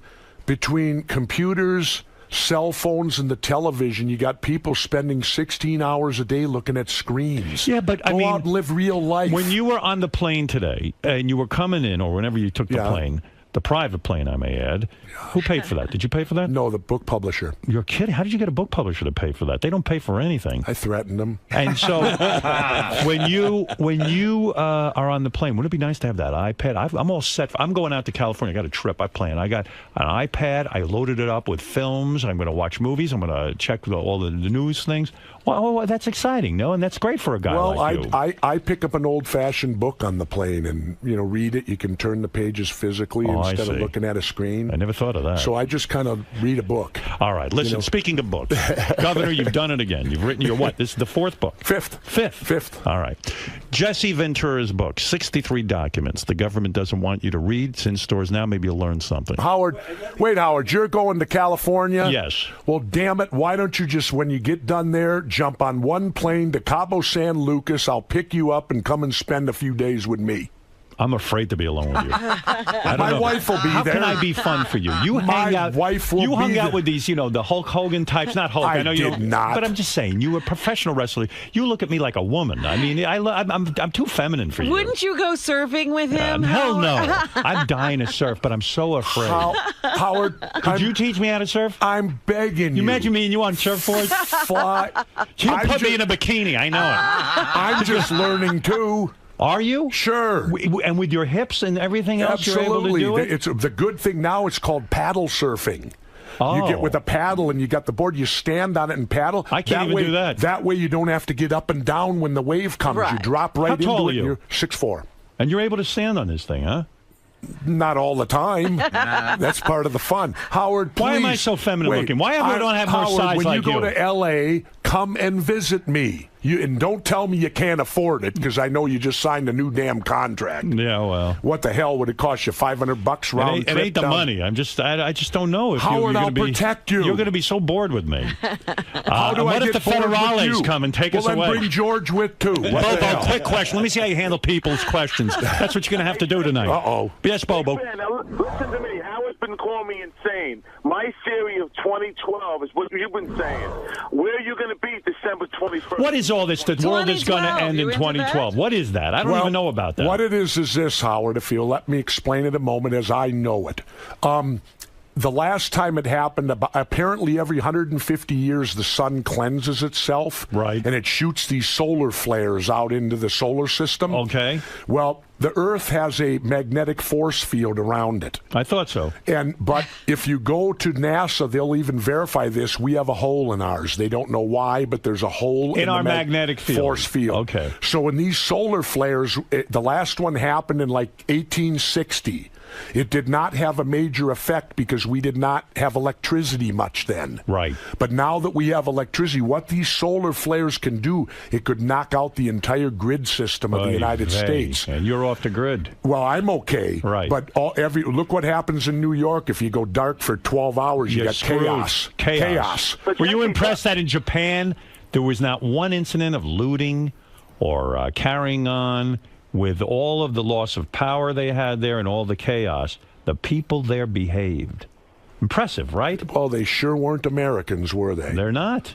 Americans don't know from that. Do you think that's because Japan is one sort of racial community or something like that? Well, in Japan, you're brought up in a certain style like you are in China and these different countries that it comes from within. It's part of their heritage. We are a divided people. Is that what the problem we're is? everything from everywhere. Right. You got George, you got me, you got you. We're all. You got Robin. They got oh, Fred. by the way, don't bring up Steve Langford's kid. And in fact, Robin will like this. Yes. Being that I believe in evolution, yes, I'm going to get one of those T-shirts that says "I'm African American." You are. Yes, because you are. All everybody came is from the same place. Will you wear that the next time you're here? Well, I'm going to try to get one. Who is it? Christopher? Because I'm going to have you locked up if you walk in whatever. But Howard. Yes. I have one more question. Jesse, please tell them about the New World Order underneath the Denver airport. Tell them the government is under a tear. Bobo, tell the governor your IQ. He got an 87. We had him tested. Okay. All right. Well, what he's talking about is under the new Denver airport. Go ahead. There supposedly is this huge bunker. Because have you been to the Denver airport? The new one? I don't go anywhere. Okay, well, it's weird. Yeah. Because it's located out in the middle of nowhere. Right. It's 25 miles from the city, and there's not one hotel by it. So what's going on? Have you ever on? seen an airport that don't have a hotel by it? So what's going on? Well, supposedly, when the shit hits the fan, the chosen ones will go into these bunkers they're building. That are underneath the airport. Who are the chosen ones? Like the president and these kind of people? I guess the chosen. Not us. I ain't no fortunate son. It ain't us, because I'm an independent. I don't belong to the two parties. Do you believe the parties bees are there? The bees have to be somewhere. The bees have to be somewhere. You know about everything. It's impressive. I do not. The Bobo brings up a subject. You know about it. Well, you know. You're well read. Yeah. You read the New York Times? No, I read books. Books? Yeah. What book should I be reading so I can get smart like you? Well, one that I read this year that might interest you, Howard, is Manson Now. Charles Manson? Yeah. You read about him? Yeah, I've read. But I believe Manson. Wait till you hear this. Yeah. He gets, how sick is this? He gets so much mail in prison, there's 2 inmates assigned strictly just to do his mail. See, I need to read about unbelievable? That's amazing. I get bored with books. I get bored with the books. It's hard for me to stay focused. It really is. That's why I read magazines. Howard, now don't come and see me. Will you do that? Will we read books together? No, we'll chase rattlesnakes. That's fun. It. I'm a pussy. I'm not into that stuff. Well, you can stand behind me. I like a glass of wine. We'll sit around. We can do that. All right. I'm serious, Howard. If you're going to L.A., fly to Cabo, email me. I'm not flying anywhere. Come down. Well, how you getting to L.A., running? I'm going under protest. I'm going to visit my daughter, and I'm going to, and my wife wants to go, and so I'm going. Believe me, I'm going under protest. I don't like any of this nonsense. Howard, I have one more question for the governor. Okay. Bobo, what is this, 60 Minutes? No. Where are you going to be on December 21st, 2012? He's obsessed with 2012. I will be down in Mexico because they told me that if you're off the grid like I am and you have solar power, I asked the expert, I said, what'll happen to me if I'm off the grid on solar power? He said, well, probably the only negative thing for you is you're going to have 100,000 people who want to live with you. Well, let me tell you something. If something goes down, then I will visit you. It'd be too late then, Howard. You got to come before I'm coming. Don't the you day come before. just when the shit hits the fan. I'm coming December 31st. Don't you come when the shit hits the fan. That's when I show up and be there for me. You better come down and visit me. You know where I'm going to be that. in 2012? I'm not going to be with Bobo. That's where I'm not going to be. Yeah, if Bobo's going there, you're not going. You're going to take my kid, man. And what do we think of this John Hinckley being free? He shot the president. He's walking around. He's got a girlfriend. Did you read about this? No. He's got a girlfriend. No. He has basically visitation everywhere he goes. This guy shot the president, and forget the president. The president lived. He shot this James Brady in the head. He wrecked this guy's fucking life, and now he's running around like he's Mr. America. You know what I'm saying? Well, blame the system. Why did they let him out? The system stinks. The system is dirty. Well, the problem is this. Thank you.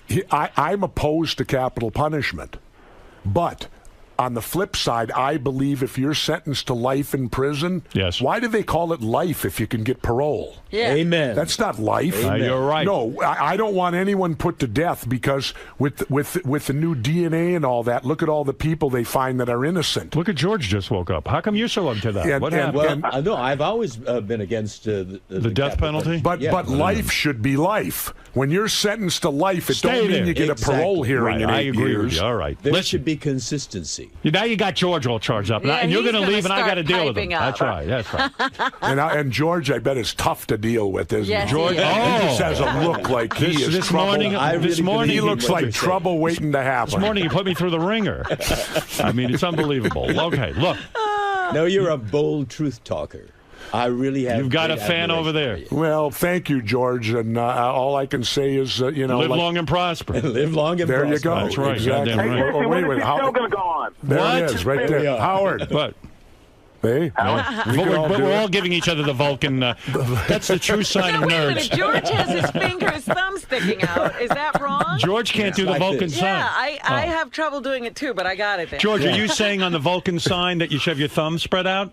Yes. Oh, you You should. should? Okay, there we go. How do you know Thumb that? is spread out. I can do Leonard it. Nimoy invented it. I know, and he told you that? Yes. Okay, all right. Listen. Hey, Howard, one more thing. When is this show coming back? Conspiracy Theory. Well, right now, we think it's coming back, but as you always know in Hollywood, you don't know for sure till they actually do it. But we're in communication. Were the ratings good? Do you think ratings are phenomenal? So then why wouldn't they bring it back? Well, they censored one of them. The government came down on the network and only allowed one of them to be showed one time, and they had to pull it. They now acknowledge I made it. That was the one on Police State, where we discovered that there's a bill that the Department of Homeland Security got passed where FEMA is building no less than 6 internment camps. Oh, my. George, internment camps. George Now, was in an internment Well, the camp. last time we had them was during World War II, and we put our Japanese American put in there citizens now? in there. I grew up in them. I did. Did you? Yes. Well, guess. I don't know. That's who's going into them. That's the question I had. Who are these being built George for? grew up in an internment camp. He was locked Because up. of the Japanese, the war, I'm World an War American of Japanese ancestry. You want to go down I to? looked You like want to the go people down who to? bombed Pearl Harbor. You want to go down to the governor's place with me? We'll hang out. We can All talk right, I'll about it. join you. All right, listen. Okay. I could learn a lot from this man here. Yeah, believe me, you could. Yes, indeed. Well, I can learn a lot from George, too, course because you he could. tells A little me bit how of to say Buddhism. tsunami. Tsunami. Tsunami. All right, listen. We've clear, said a right lot. there Let on people paper. think about what you've said. Okay. All right. Jesse Ventura's book, 63 Documents The Government Doesn't Want You to Read, is in stores now. How did we lose control of our government?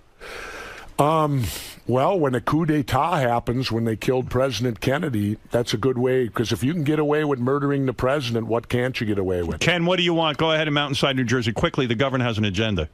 Hey, Jesse, nice to talk to you. Quick theory I heard was that supposedly at the North and South Pole, that beyond the poles there's an opening and that there's an inner Earth. I'll give you quick examples. There's Admiral Byrd back in World War II time that supposedly the military sent him on journeys. Do you believe the earth is hollow, is what this man is asking? Hollow? No. I don't think You it think is. people are walking from one end to the other to get I think there could be. I believe the earth is hollow. What do you think of that? There's molten lava and all prove that I'm down wrong. there. Good luck. What is it? The governor's It's not hollow. I went to that movie, The Journey to the Center of the Earth. I remember that. Yeah, what is it? JD just sent me a great article about the governor's show. Did you see this thing where there's a conspiracy theory that it's being erased from people's DVRs? Do you know about this? No. Oh, my. There were people who were He saying likes that, it, though. that the show's being DVR'd, and then when they go there, it's been taken off. Oh, yeah, the governor will check that out. Trust me. Believe me, there's something up there. All right, listen. Your head will explode. You start investigating that. Look, the governor wants to meet with you for some reason, and he will be signing copies of his book tonight from 7 to 9 at Bookends in Ridgewood, New Jersey. Go over and say hello. Tomorrow night from 7 to 9 at the Barnes & Noble in Fresh Meadows, New York. Thursday night from 7:30 to 9 at the Barnes & Noble in Clifton, New Jersey. The book is called what? The book is called Governor Jesse Ventura's 63 Documents the Government Doesn't Want You to Read. And go pick one up in the stores. Thanks for coming in and seeing us. Howard, always a pleasure. And A real Howard, pleasure. please come down and visit me. I'm coming. I promise you'll be safe. Not nothing. You get down there and you'll realize Mexico is a beautiful place. Thank you. It's Thank a you, Governor. beautiful I've been there place. many times. I'm just not going back. All right. Thank you. Thank you, Howard. And by the way, if you do get down to Mexico, you can see the governor in his backyard worshiping the sun. He is now a sun worshiper. Every morning I get up and worship the sun. Governor. Yep. More injustices revealed during today's interview with Howard. What injustices? Well, things that are going on in our country that we don't know about. Well, there's lots of things going on in our country we don't know about, because when our country classifies 16 million documents top secret, I would say that's just about every document they put out. And as I said, I have every right to know what my government does because they use my tax money to do it, and I have every right to know what my tax money is being spent on. It's my right as a citizen to know that. In a democratic country. In a democratic country, you should be able to know what your money is being spent on, and clearly our government is not open anymore. We're turning into one of the most secretive governments across the world today, and that's the wrong direction to be going. Thank God we got people like Howard Stern and people like that'll have people like me on so that we can talk about things of this nature. Now, you alluded to maybe a revolution to sort of destroy the two-party system as the solution. Well, the revolution is simple. All you got to do is refuse to vote for Democrats and Republicans. It's that simple. We have the power in our own hands. Stop electing them. When they play blame, who's ruined our country? They've been in charge for the last 50 to 100 years, so any problems we have go right back to the Democrats and Republicans. They're the ones that have been in charge. So if our country's screwed up, it's their fault. And you think a show like Howard's can help promote this type of absolutely. social change and Howard, change? Hey, rest assured, they're already trying to take control of the internet. You don't think they're going to try to get control of satellite radio? You think that they don't want to control where Howard Stern can't say profanity? Look what it was like for Howard when he was on regular radio. They were fining him every week. And yet we're supposed to have free speech. Oh, rest assured they will attempt to get control of satellite radio. The government don't like nothing they don't control. They want to control everything. So Hey, Governor, I have a quick question for you. Benji. If, let's say they give you a special pass to go through the airport. Yeah. Well, they do to the speaker. No, I get that. Yeah. But let's say they do that for people, and more people. How do they know it's you? You show your passport. But isn't that easy to fake? No. Passports, your picture's on it, it's issued to you by the U.S. government. But wouldn't it be? I don't know. Isn't it an easier system not to have the passes? My point is this. Certain elected officials are not required to. And what I'm suing over is the fact that how are they anymore not dangerous? How come I'm more dangerous than them? No, I agree. But should anyone have passes? I can't answer that. But here's the bigger question, which we didn't get into in there.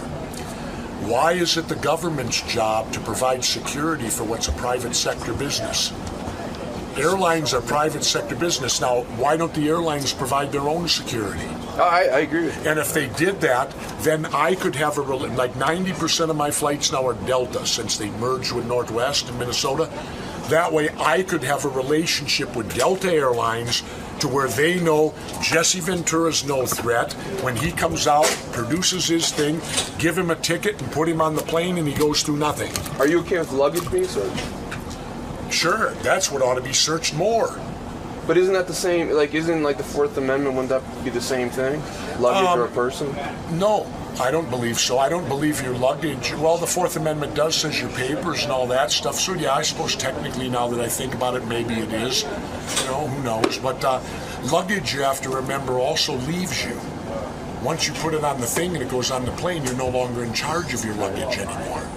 And did you see the thing where that pilot took the photo down on the tarmac, where all the security upstairs, and yet on the tarmac all they had to do was run a card through a thing.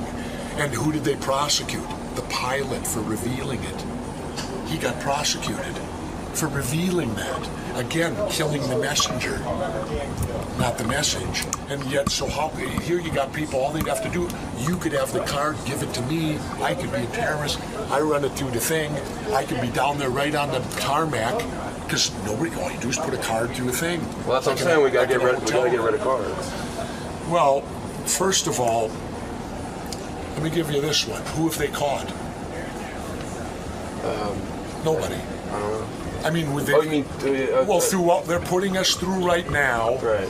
Who have they caught? I don't know. No one. Yeah. You think if they caught someone, it wouldn't be in the front page? Sure it would. They haven't caught anybody. I think some people have been stopped, but I don't know if it's like people that were more crazy people. Well, but I mean, what terrorist have they caught? I don't know. None. None. None. Why do they automatically assume that terrorists are going to do the same thing? Wait, when I was a SEAL, you don't repeat yourself. You don't patternize yourself. If you've got an objective you're going to get, and you go in this way to get it, you don't come out the same way you go in. You come out as alternate route. Do you think it's good for the planes to have any kind of checking out the people? Sure, they should. Absolutely. But it shouldn't be to what we're getting here, where they violate you and sexually assault you. Cops can't do it.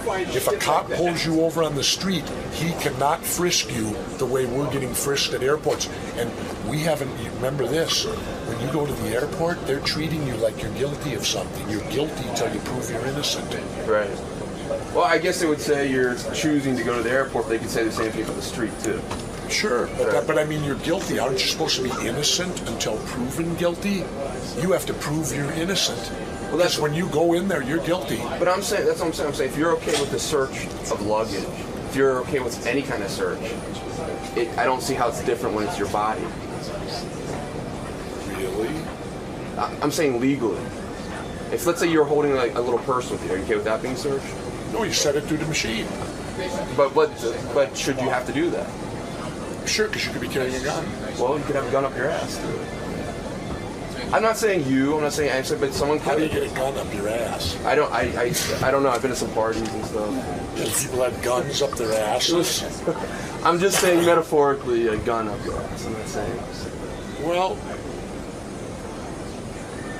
I knew prison was a possibility. Why should I? Okay, because I have metal in my body. Why should I be discriminated against? Why do I have to? Because I have metal, I can't help it. This is the way I think of it. I don't know if it's the best system. I think they're trying to figure out what's the best way we can try to make it a little bit more secure. And let's figure out some overall strategies. Well, always remember this. When the government tells you they're going to keep you safe, be prepared. You're going to lose your freedoms then in order to keep you safe. Here's my quote. I would rather face the terrorists on a daily basis than give up any one of my freedoms. So if you're willing to give up your freedoms for safety, then you have no problem. I refuse to do that.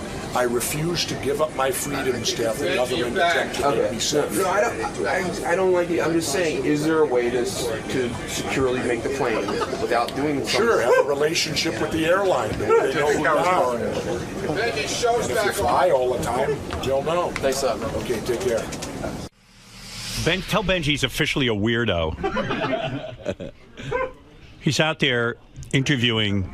He's in a deep discussion with Jesse Ventura. Oh, no. Oh, no. Like, that was my point about Steve. Just leave the guests alone. Why do you have to bug the guests, Benji?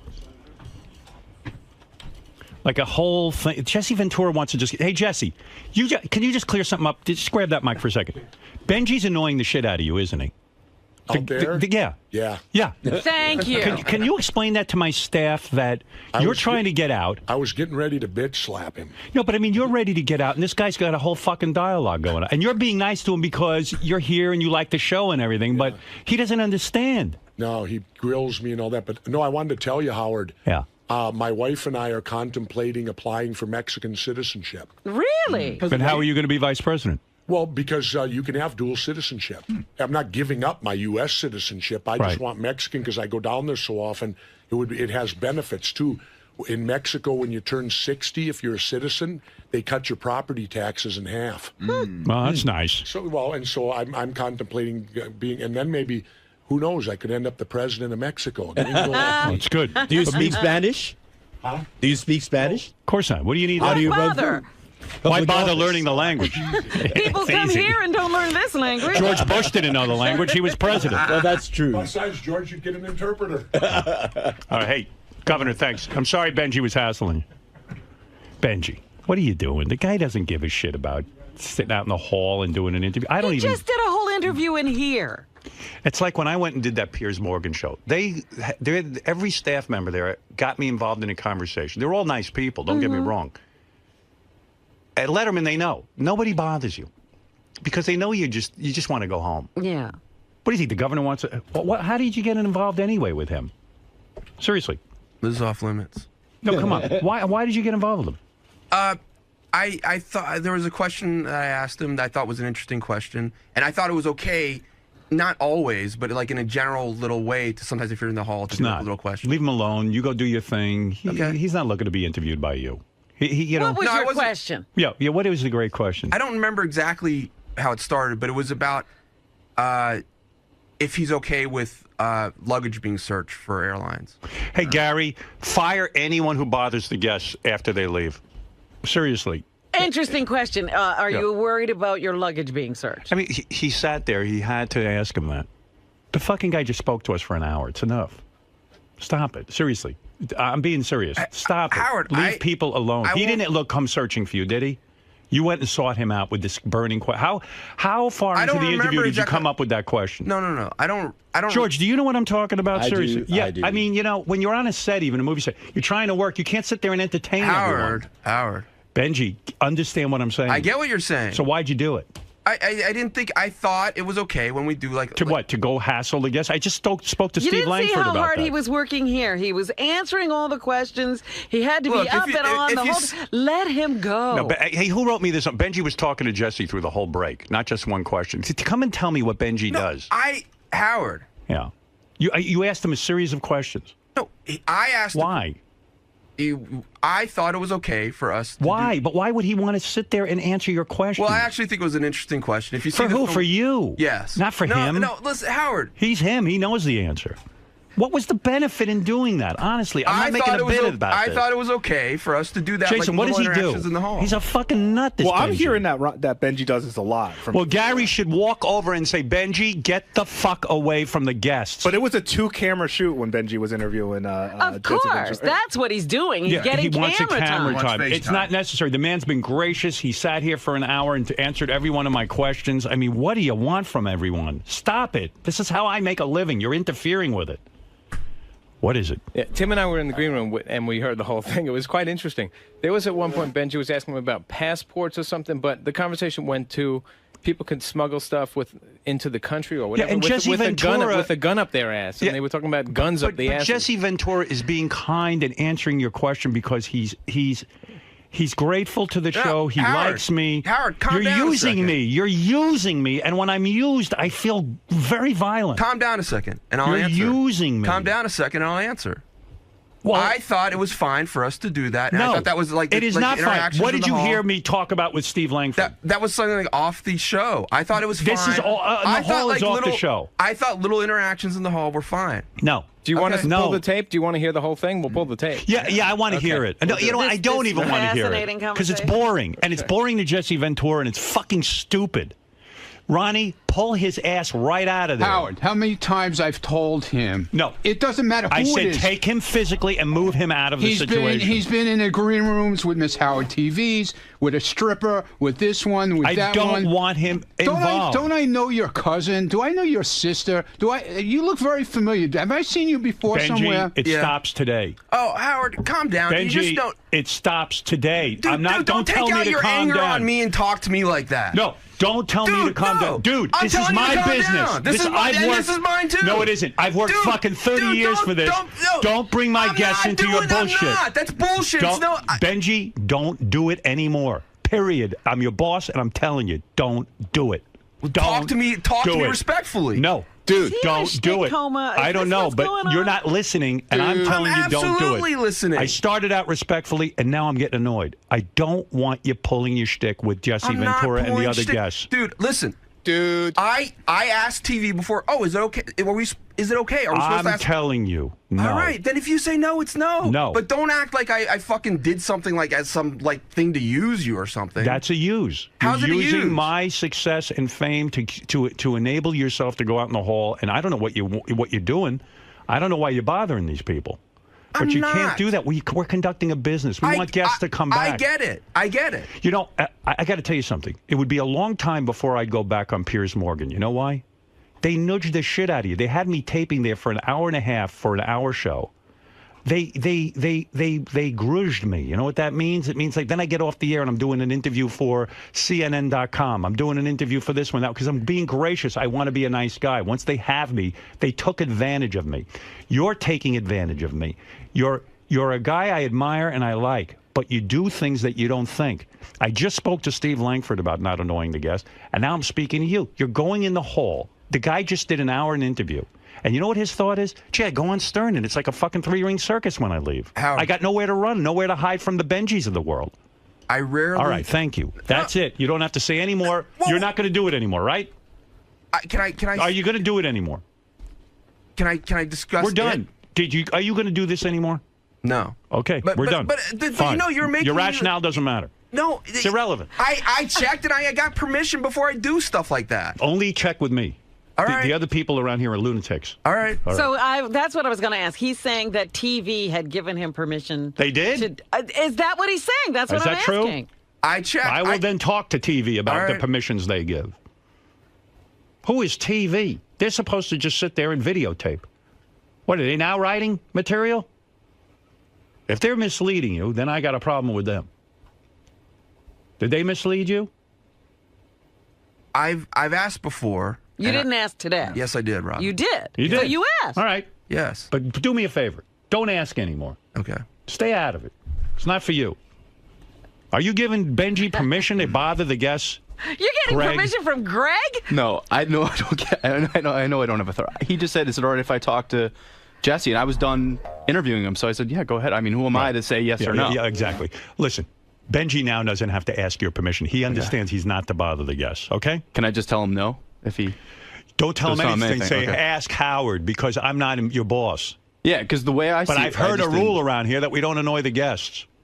And I agree. I just didn't know whether to say yes or no. I said that's your call, He puts not you mine. in an awkward position. Thank you. Yeah. I get Okay. the whole scene. Okay. I got it. All right. Benji, I apologize if I spoke to you disrespectfully, but I need you to not bother the guests. I'm saying it as nicely as I can. George, do you understand what I'm saying? I certainly do. Yes. He doesn't listen. I didn't realize he was going out and doing shtick Robin, with calm the down. guests. What do I know? I sit here. I'm working toward the next thing.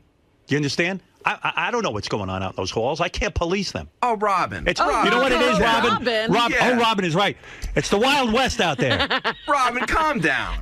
I'm not Calm down. uncalm. She's calm as can be. I'm the one that's tanked up. Listen, I rarely talk to celebrity guests. Right. And And I know make it that's even something more don't- rare, like but never. When I do, I've always Fred, checked. why doesn't he You understand didn't this? check with anybody Fred, who I'm working really with knew. you. I'm working with you 30 thick. years. I see you when the guests leave. You don't even fucking. In fact, you thick. in a creepy way. You don't even acknowledge them. Well, I try not to bother them love it. because I figure Good. they're on their way out. They've just done a half an hour or an hour of an interview. The Can I last tell thing you they want to something? be doing is involved in pleasantries. Isn't it true when you're raising dogs, the older dog can teach the younger dogs? Is that true? This is true, but I think Okay, Benji now, is untrainable. You're the older dog. Benji's he is untrainable. a brain damaged dog. Follow. He is. I think Fred. Benji, follow Fred. Learn from example. I think he I'm got gonna start hit in the following head. you around. You know why? You know why Fred's with me all this time, and he does well for himself. Probably he's good at what he does. Yeah, he's anyway. smart. He's Right. smart. And you're smart too, but you don't say no to yourself. Not when it comes to that. Right. You can do it. Okay, control yourself. You can be a pro. You go on Letterman. Paul Schaefer doesn't run back and have conversations with you. Doesn't chase you out. Doesn't chase you out. Asking questions about He went in one day. I had Andrew Dice Clay here. Benji runs in, starts kissing him. And I checked with you first. And what did I say? What did I say? Let's do it. Okay. Yeah. So. But of course, before I kiss someone, I would check with you. That's right. All right. Can So I kiss George? So why wouldn't you? Yeah, go ahead, kiss him.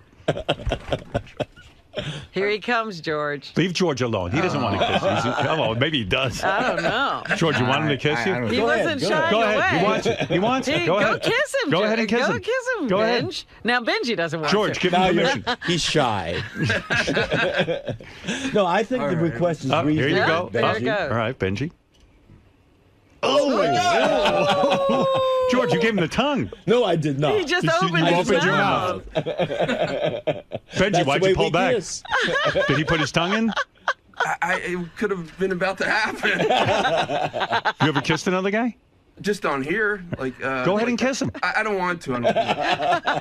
I mean, it's interesting. He's bashful. It's not in a sexual way, but to have go ahead and kiss to say him. You've made George out says it's okay. with George is famous. But Benji, let me say, Yes. the request being made of you right now is a reasonable one. You know, because to make out with you? No. Come on. The interviews and all the other. George, I get that. I've always been. Do you want to kiss George or not? Just say, you understand, rather than arguing. Maintaining a. Yeah. I think it'd be defined funny as position. hell to make out with him, but man. George, are you on microphone? Because you're saying some wise things. It's a reasonable request. George, I get that, and I've always done that. No, I've but always, you're kind of resistant to. no, I'm resistant when I'm painted in a certain light that's not true. About It me. is true. No, You're it's not not. listening to me. Yeah, I am. And I'm trying to teach you. You're a good guy. I want to see you succeed. And I'm telling you, it's inappropriate to go out and bother the guests. And I don't do that. Well, you did it today. I checked, and I thought it was appropriate. Don't check with Greg Carmel. Check with anybody. Checking with Greg Carmel Now is we ridiculous. realize. He Greg just doesn't know. announces what he's going to do, and then the person just says, No, okay. that's not true. Drew. That's not true. All right. That's what it check sounded with like. check with me. All right. And you know what? And 9 times out of 10, you're going to say to yourself, you know what? I'm not going to even bother Howard with this. I'm just not going to do it. You're going to see it's going to work for you. Check with Howard because I will tell you what to do. I'm ready to command you. I'm a leader. I will lead you. Greg doesn't lead. I lead. And I will lead you down the right path. When you come to me for guidance, trust me, you'll get the fucking answer. Right, George? What's the answer? I think don't George know. is still Benji? swooning from the kiss. But kiss Benji, will you? I still sense a little resentment and defiance. No, I like that you will want to do it and stuff. I like that. No. To what he's been saying. Yes, it's true. Do you want to kiss George? No, not the kissing. Benji's embarrassed. But No, George, I don't. I'm a resistance to being painted in a certain way that I'm. Benji, I gonna only do it. talk to someone like a child who acts like a child. But Howard, I wasn't. Okay. But your resistance to my suggestion is very inappropriate. Because the way you listen, I thought I checked in an appropriate way. I thought TV does have control. Now, from of now that. on, what are you going to do? Let's say you have an urge to talk to one of the guests out in the hall. I What are you would gonna do? I would check in an appropriate way, which is to check with you. Thank you. And I guarantee you, now, I bet you I'll never hear from you. Let's be honest. You weren't interested in the answers to those questions. You were just nudging Jesse Ventura. I mean, what was the point? They're dumb questions. Well, listen, that's subjective. Maybe you feel it's dumb. Maybe you don't. But what's I the don't point? Feel, You're not on the air. What you needed the answer? You needed the answer no, about passports? I thought it was okay in the hall, and I thought that was part of the TV thing. I see. Okay. All right. I get you. You know, fine. Now we're all Governor clear. Ventura is a fascinating man, and we all would like to Have our engage him private in time. private conversation. Right. But there are a lot of us here, so we've got to recognize that. See what the a nice interview way has been George done. says it. You want me to talk to you like that? Benji, Governor And not Ventura. just say, "Shut up, Let me Benji." start over You again. don't have to Benji, look at me. Howard, Governor Ventura. Howard, you listen to don't- me. Just no. listen to me. You don't have Governor to justify. Ventura is a very, very, very busy man, and all of us would like our private time. I mean, after all, I would love to speak with him as well. But we all respect the fact that Governor Ventura is busy. So we You live don't and have learn. to Okay, justify Benji? any kind of behavior that you want here. If Right. you want us to walk, if you want me to resistance. skip through the hall, George, that's fine. I'm sensing But I'm some saying- resistance. What about you? I'm sensing resentment as well. I am as well. My sensors tell me that. George, I believe you're correct. He is still resisting. Resistance is futile. It's a little. It's a little tense here. annoying, George, isn't it? I'm in the middle of this. Tense, I love you. I love you too. All right. And All that's right. why Benji, thank you. we I want love you to you. be a little bit more Kiss pliant. me. Kiss me and be pliant. He's making sense. Yes. Because I would like to have engaged him in conversation. I'm sure all the other people in the corridor would too. But, George, I he's checked. got to go. I checked, and I thought it was inappropriate. All right. to Now check we it. know, It's though, just- right? Now we Got know. it. Got it. Got it. All right. Can I just tell you Moving what? on. All right. I have to move on with the news. Can I just say, Tsunami. Greg is upset. He wants me to explain exactly what. I understand everything. No, what checking means. I understand. He wasn't checked with. Greg He just was said, "Hey, do you shooting- mind if I talk to the governor?" And he goes, And "Yeah, Greg goes, sure. Go sure." ahead." I got Wait, it. First of all, I didn't try to pin this on Greg. I said, I checked Gary, with TV. I get it. I understand where Benji's coming from. It's not going to happen anymore because Benji's going to check with me, and I will tell him when it's appropriate to talk to the guest, and the answer is never. So anytime you have the question, you can even do that. Exercise your mind. Should I go to Howard with this? Shorthand. But ask me if you get confused. Thank you. All right. Thank you, George, for stepping in. I appreciate it. George, how was your kiss? How was my what? How was your kiss with Benji? unfulfilled. Still more to be had? Well, it was aborted. He withdrew too early. Benji, you've never done that before. Made out with George? Right. Well, we really didn't make out. Yeah, we didn't. It was just a beginning, you know. It's coitus interruptus. Do you think there's kissus interruptus? Do you think there's any reason this might happen again during the rest of the week? More of Well, it's all up to Benji. I think you probably will. I'm game. And gay. And it's up to him and straight. We'll see what happens. Well, there's a little bit of everything and everybody. And maybe we're exploring a little bit of Benji's openness to exploring his full persona. There may be something there. And good for you. Good for you. To not be so rigidly constrained. Well, some people are gay for pay. I'm gay for decay. Dude, I wasn't saying, like, trying to pin it on you. I've talked to Doug.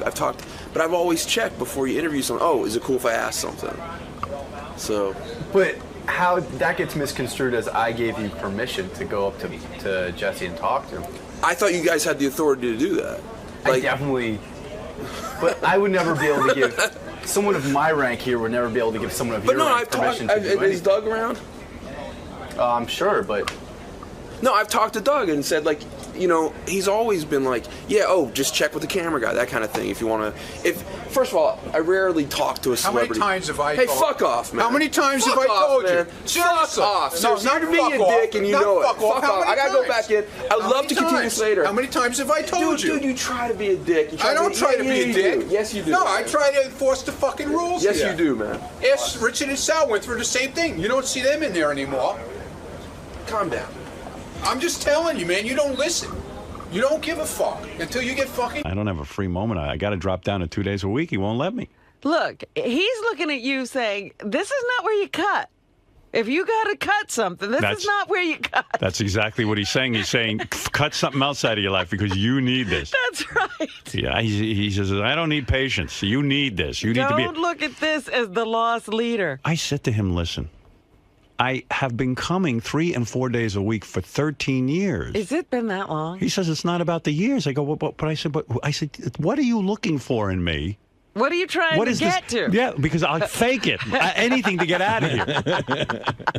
So he gave me a list of things why I'm in therapy. He had to remind me and tell me, he says, look, if you go 2 days a week, you're going to be coming here the rest of your life. Do you want to settle this once and for all and get your shit together? Come 3 days a week. I said, how long before I see results? You have seen results now, stop. I'm insane. But what was on this list? Were you? Well, there are things I need to work on. I'd rather not share with you. But you agreed with the list. Oh, yes. Yeah, I did. I agree with the list. He's right. But you know what it is, Robin? Look, I need free time. I am so busy with the meeting. Don't ask me what I'm meeting about, but I'm meeting every minute. Yeah. And just the business phone calls and the day-to-day life stuff. And, sometimes you need time to sit and read a magazine. That's what we do for, listen. Like the other day, I'm reading Rolling Stone with that maniac, Phil Collins. Then it comes up on the air. In other words, that's great. I'm great doing stuff. my homework. Boy, is that guy nuts. I got to read that article. You've intrigued me. I can't imagine Phil Collins is upset. He won't. First of all, who even knew he was upset? If he didn't drag attention to himself by saying, everybody goofs on me, everyone considers me a lightweight. Who mentioned him? Nobody.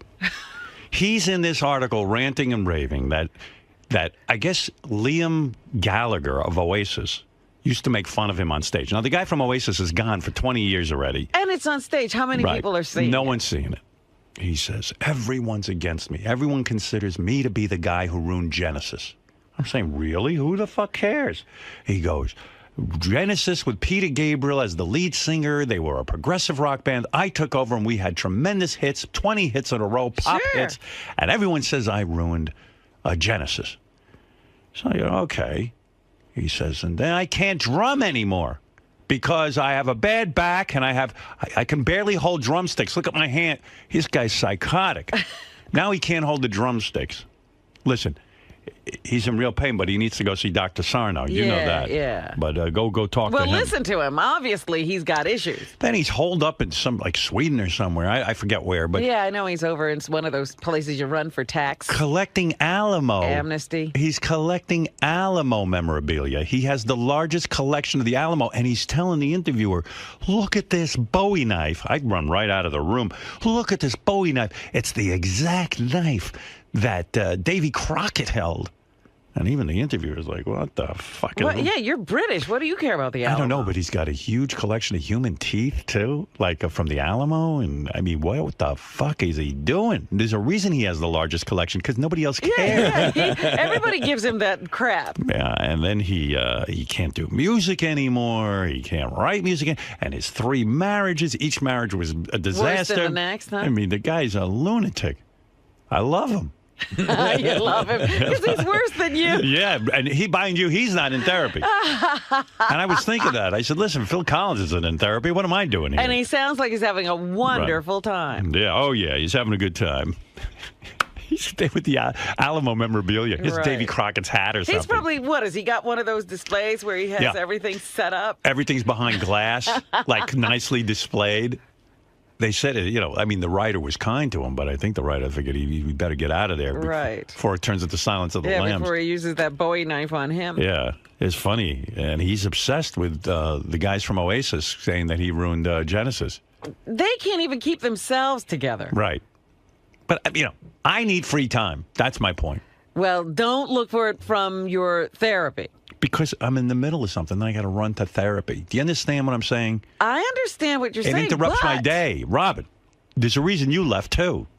What? Therapy. I'm Oh, you're doing, back in. Yeah, right. 1 day a week? Yes. That ain't therapy.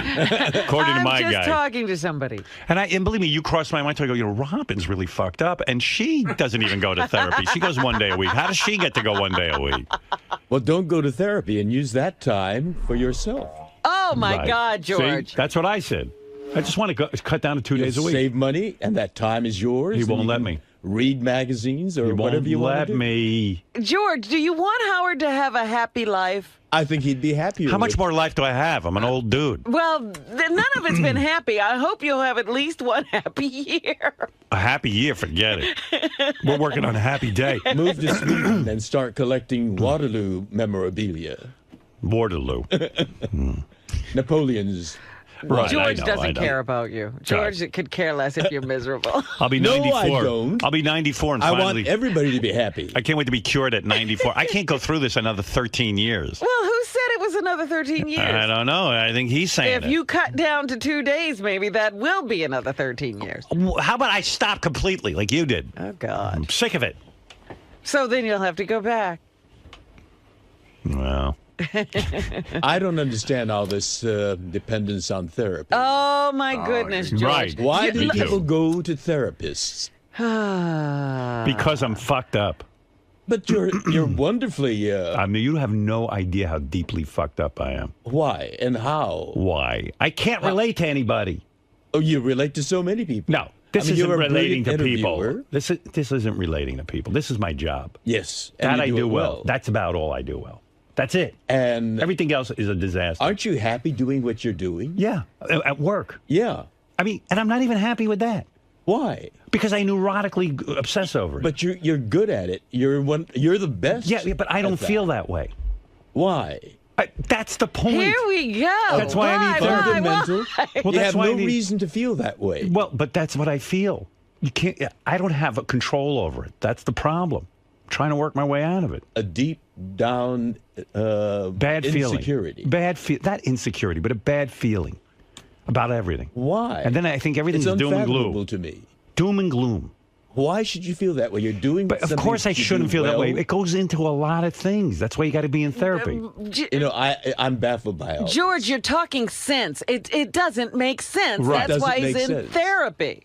I mean, sure, we all have problems, but You know what I don't love go to a about you? therapist, I know you don't go to a therapist. and I'm happy. Yeah. Well, you know what? You've got it together. Maybe you got what you needed in life. I walk around generally angry. Why? Well, that's why People I'm in love therapy. you? I don't. Oh, my but George, It's no matter how many unfathomable. times you You tell have me no people love reason me, for it. I'm angry all the time.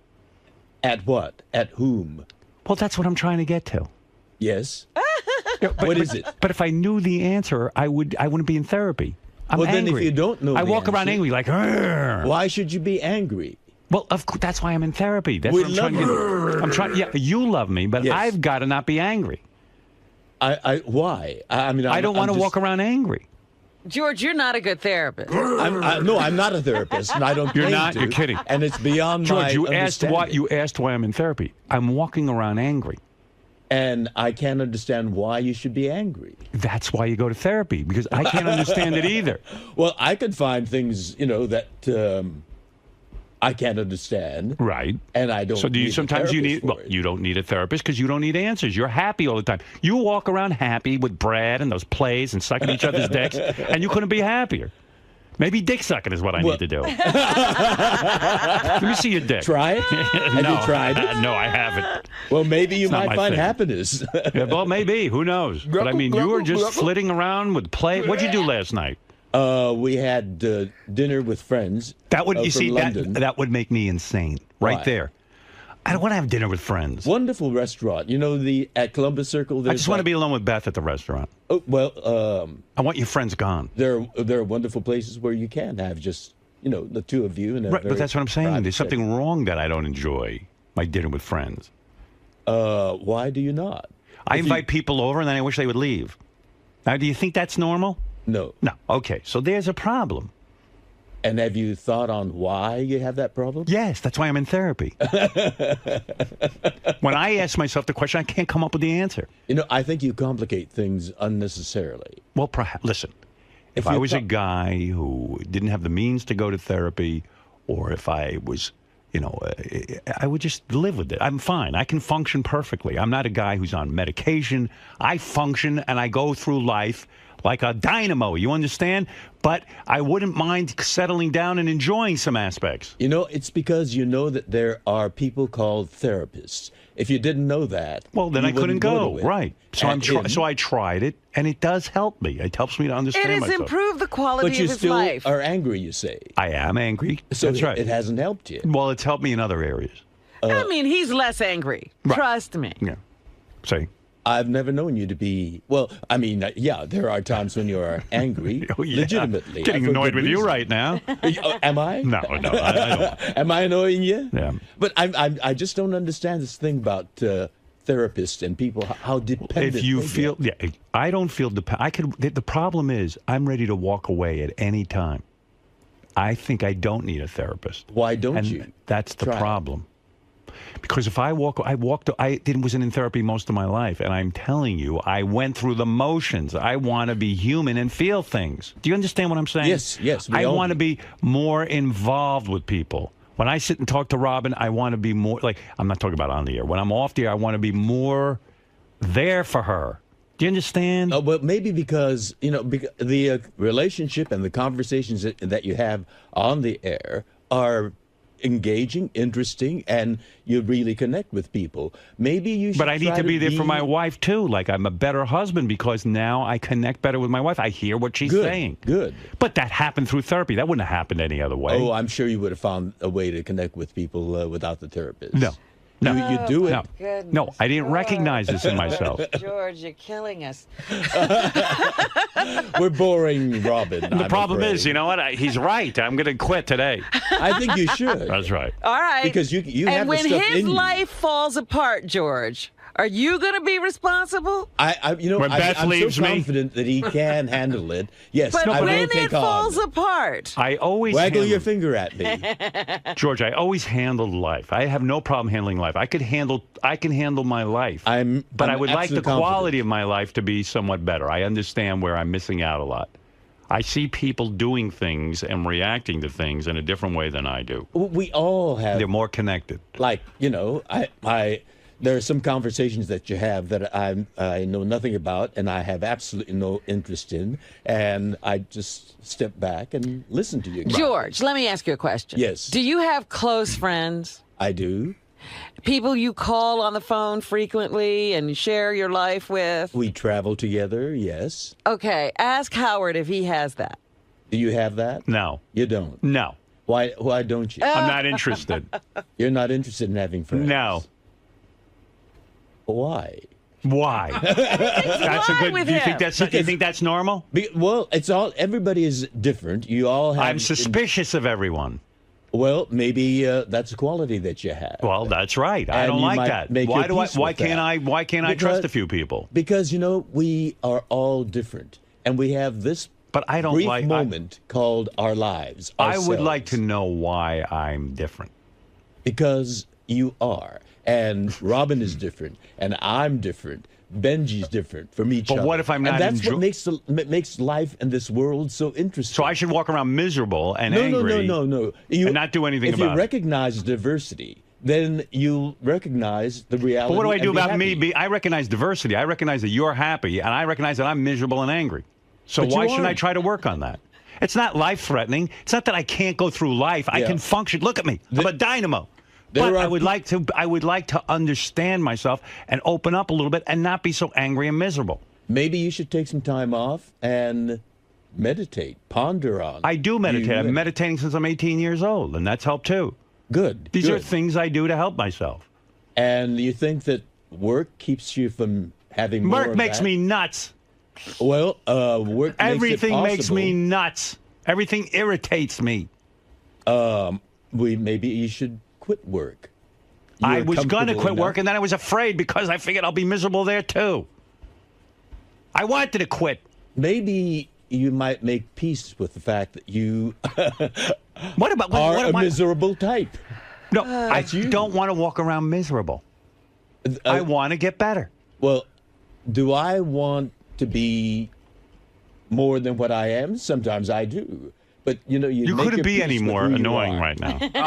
Well, that's who I am. Right. I'm interested in people, and I like to the people I like. I would like to be interested in people too. Yeah. Just like you. I like to flit around and, have Flit? dinner I parties. do not flit. Well, come on. Your feet are almost off the ground. That's I see you. You kinda walk around. condescending. You go to theater. No, I mean the highest praise if I flit. Flit? You flit around. I see you're the life of the party. You go on a Star Trek cruise and it doesn't piss you off. There's something amazing about that. I enjoy it. Yeah, it's amazing. I like You're people. there with mutants and you don't even get upset. Infinite diversity and infinite combinations. I admire I mean, you you. have your whack pack, and some I people will enjoy say, them on the air. He's not hanging out with them. Yeah, you're hanging out with the whack pack and having a good time. Only You're there for on a boat brief with them. Period of time. On a boat. How long are those On a cruises? boat. Sometimes a weekend, sometimes a week. That's an amazing thing. And you walk off happy. Well, as I say, there are compartments. I where would you walk. can- See, if I would walk around like this, I'd be like, I got to go do a fucking Star Trek cruise. Jesus Christ. I mean, this isn't I have fair. colleagues who do that. Yes, I would be like You know this. who they are. Well, I would be like, yeah, I know, William. So do you want me to be like William Shatner the rest of my life, miserable? There are certain people that I want to see be complete. Wouldn't it be amazing if And William I don't Shatner care about him. had the ability to open up his heart and say to you, George, I'm so sorry that we didn't get along on Star Trek and I've been acting like a horse's ass. It's not And- just me; it's all the rest of. Yes, but wouldn't you be proud of William if he could grow as a person and see that he's a misery? Yeah, but he. So how do you inflicts- think he's going to do that? He inflicts that on the people he works with. Right. So don't you? don't. Yeah, but I can also be miserable. You don't want to see me. I'm not like William Shatner, but you, You don't make want. other people happy, and you feel miserable about that. That's fact. right. That's right. And I think that's a laudable thing. The making other people happy is a laudable thing. And because we love you, we want you to be as happy as All right. the So people that how you would make I? So happy. how would I get there? Therapy. It's a conclusion. Not necessarily. Not Sometimes necessarily. you can but that find for it in me, that- yourself. Well, You can I find- have been unable to find it in myself. Yes, you I'm can. not No, You- I can't. you have helped I'm not other introspective like that. You have helped so many people that. Why do call you in assume I can help myself with that? I don't Because even like. you've helped When other I'm people. alone, I never think of myself. I shut down completely. I don't feel any emotions or anything. Then I need you someone to bring that meditate. out. I do Think on- meditate. Think on why is it or to be one with. Oh boy! Oh boy! Oh boy! Well, you go to a therapist too. He is annoying me. He is. It's like talking to a wall. Let me He ask you keeps something. saying the same thing. He won't listen. Do you think Brad should lose weight? I would like him to. Okay, yes. he's fat now, right? Yes. Okay. Why? I wouldn't call it fat. Why do you think he's more substantial? Don't you think being fat makes him miserable? I think he doesn't really care. And what do you think of that trait? That he doesn't maybe care about his appearance. I need to make my peace. No, but with what do you that. think about him? That he doesn't care about how he looks or feels. I tell him, it's. And you're not getting through to him, are you?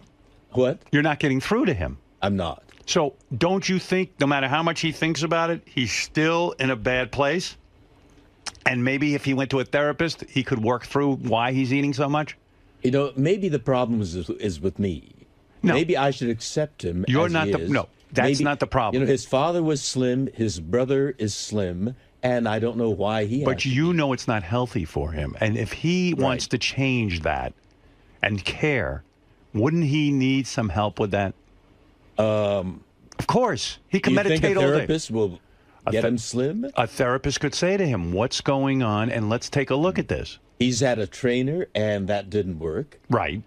He had a gay trainer, and that didn't work. So I got the gay him trainer A didn't work. straight trainer didn't work, and a gay trainer I didn't got work. him a straight woman trainer too, and that didn't work either. Did you think the problem was that it was a straight trainer? Maybe it was a sexy gay trainer would work.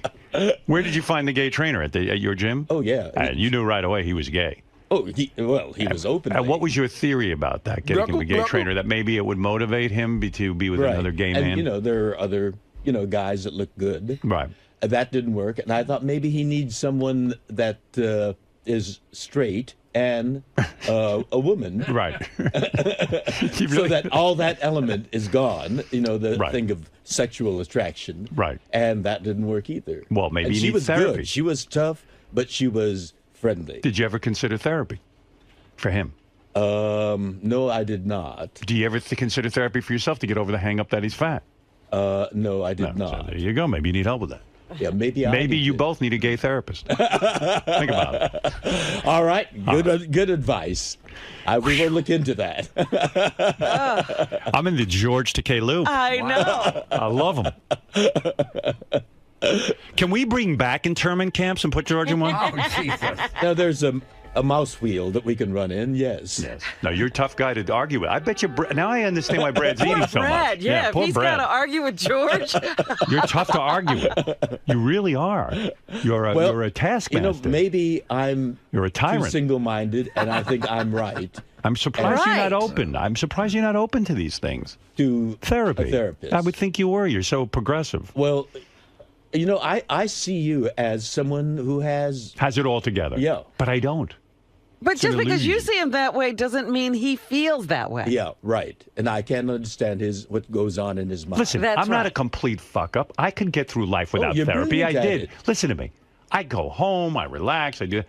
But I would rather not be so angry all the time and have issues all the time, and then And you don't make other exhibit people that. do things for me where I could probably be more independent and more.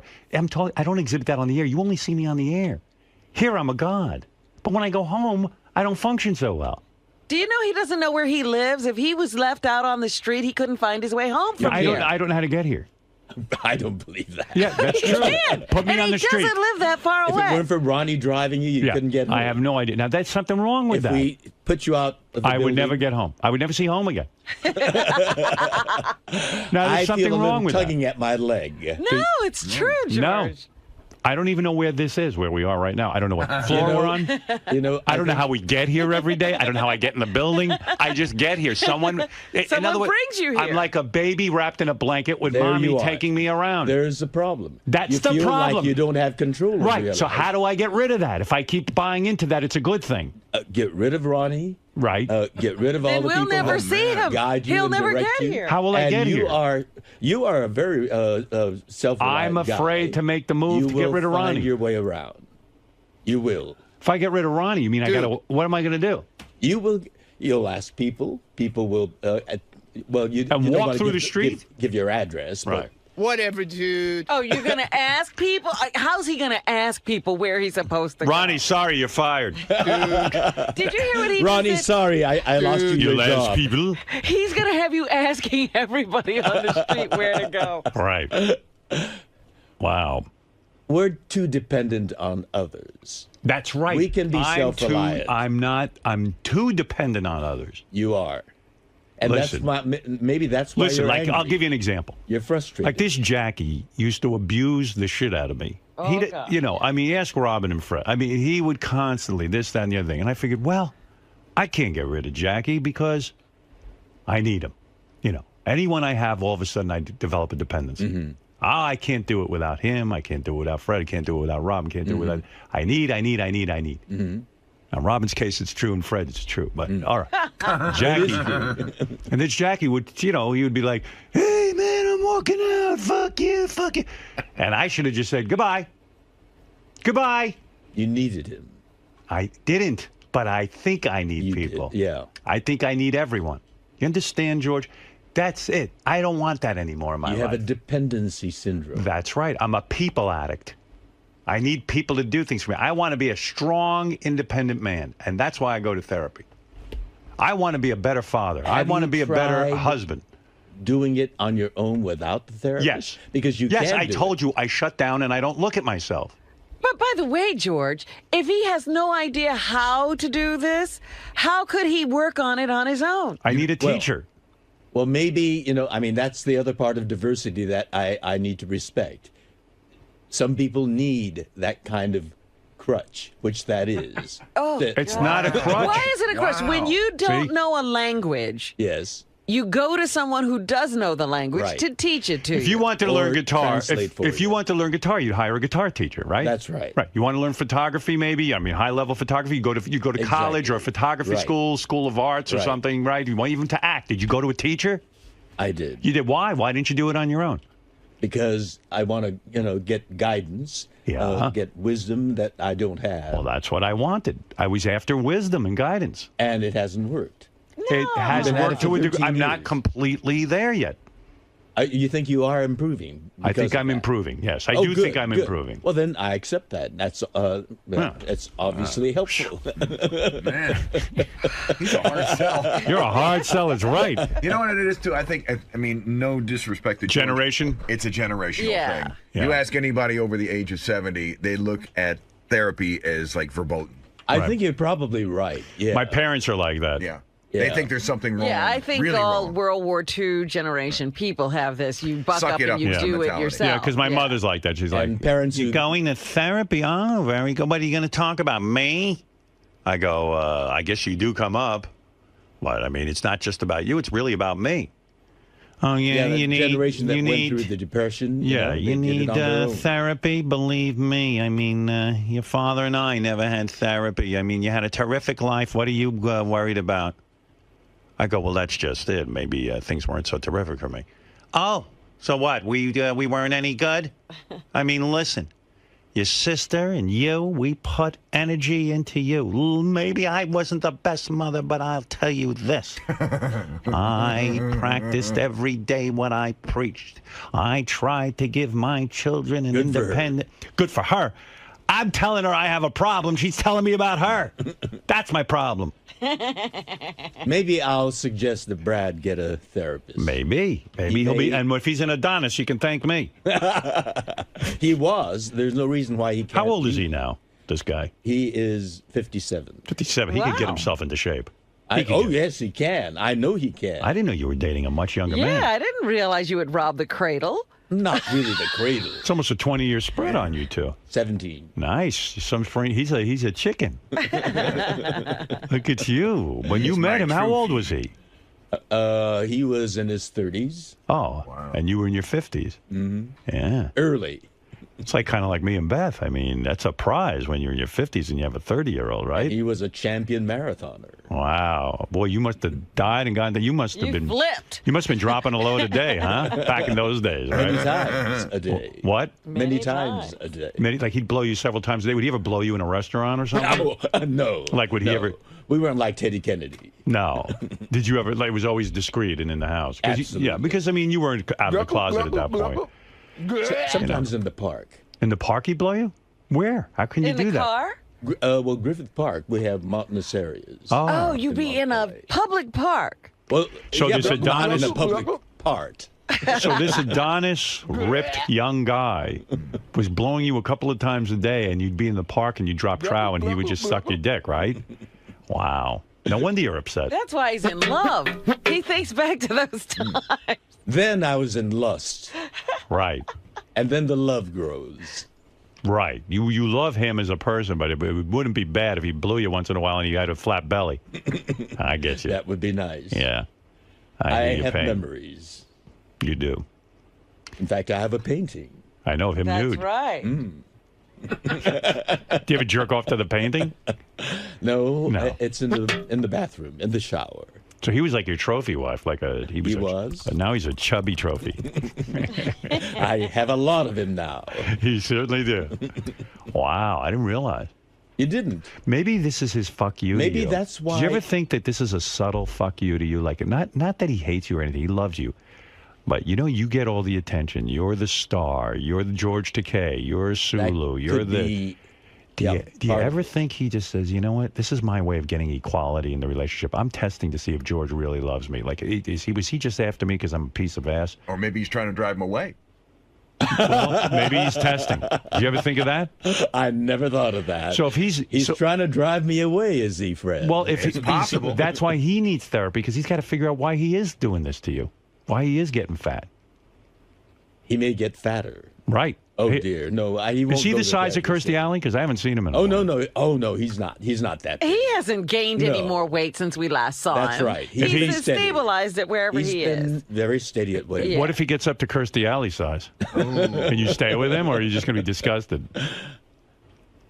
I never thought of that possibility. Well, hey. Because he has been working at it. I mean, Is he? I mean, when I got him the trainers, But like when he's eating, does he ever like skip dessert, or is he just always? Oh, with yeah. He does. He does. So where's the weight coming from? I mean, how much is he eating? What's he have for breakfast? I think he snacks when I'm not there. What do you think he snacks on? Candy and stuff? Well, he loves Mexican food, and there's guacamole dip and You keep that in the orange house? chips. It's in the house. You see it, Yes. and you don't eat that shit. Occasionally I do, yeah. Yeah, but occasionally. I like it too. Do you ever come home and see like just massive amounts of guacamole in the garbage? Like an orgy of food. Like chips. So you think you leave? He eats a normal breakfast in front of you. He eats a normal breakfast. Like what does he eat? Cereal with fruits. Right. So he's all healthy, soy and you milk. go, no problem here, and you're thinking to yourself, he's going to be skinny. Yeah.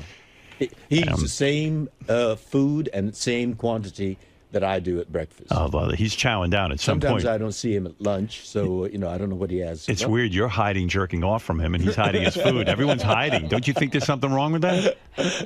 Robin is behind her glass cubicle, No, but I'm just saying. smiling benignly. I'm so glad that he turned the tables on you. No, but you don't. But George, you jerk off and you say, "Gee, I hope Brad doesn't see me," and he's eating and hiding it from you, and it's like, wow, everyone's hiding something.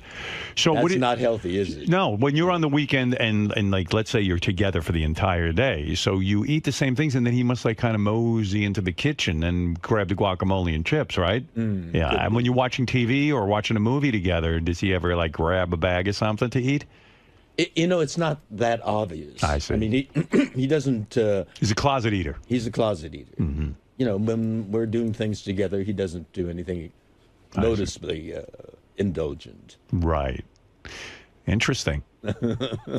Maybe a therapist is necessary. Maybe. The reverse may have happened. You guys may have converted me. At least look into that. Look into it. I'm being serious. And I mean, let him go once or twice a week. I guess we all do have faults. Yeah, I was thinking about you yesterday. You were describing how you and Brad will wrestle, when you have sex.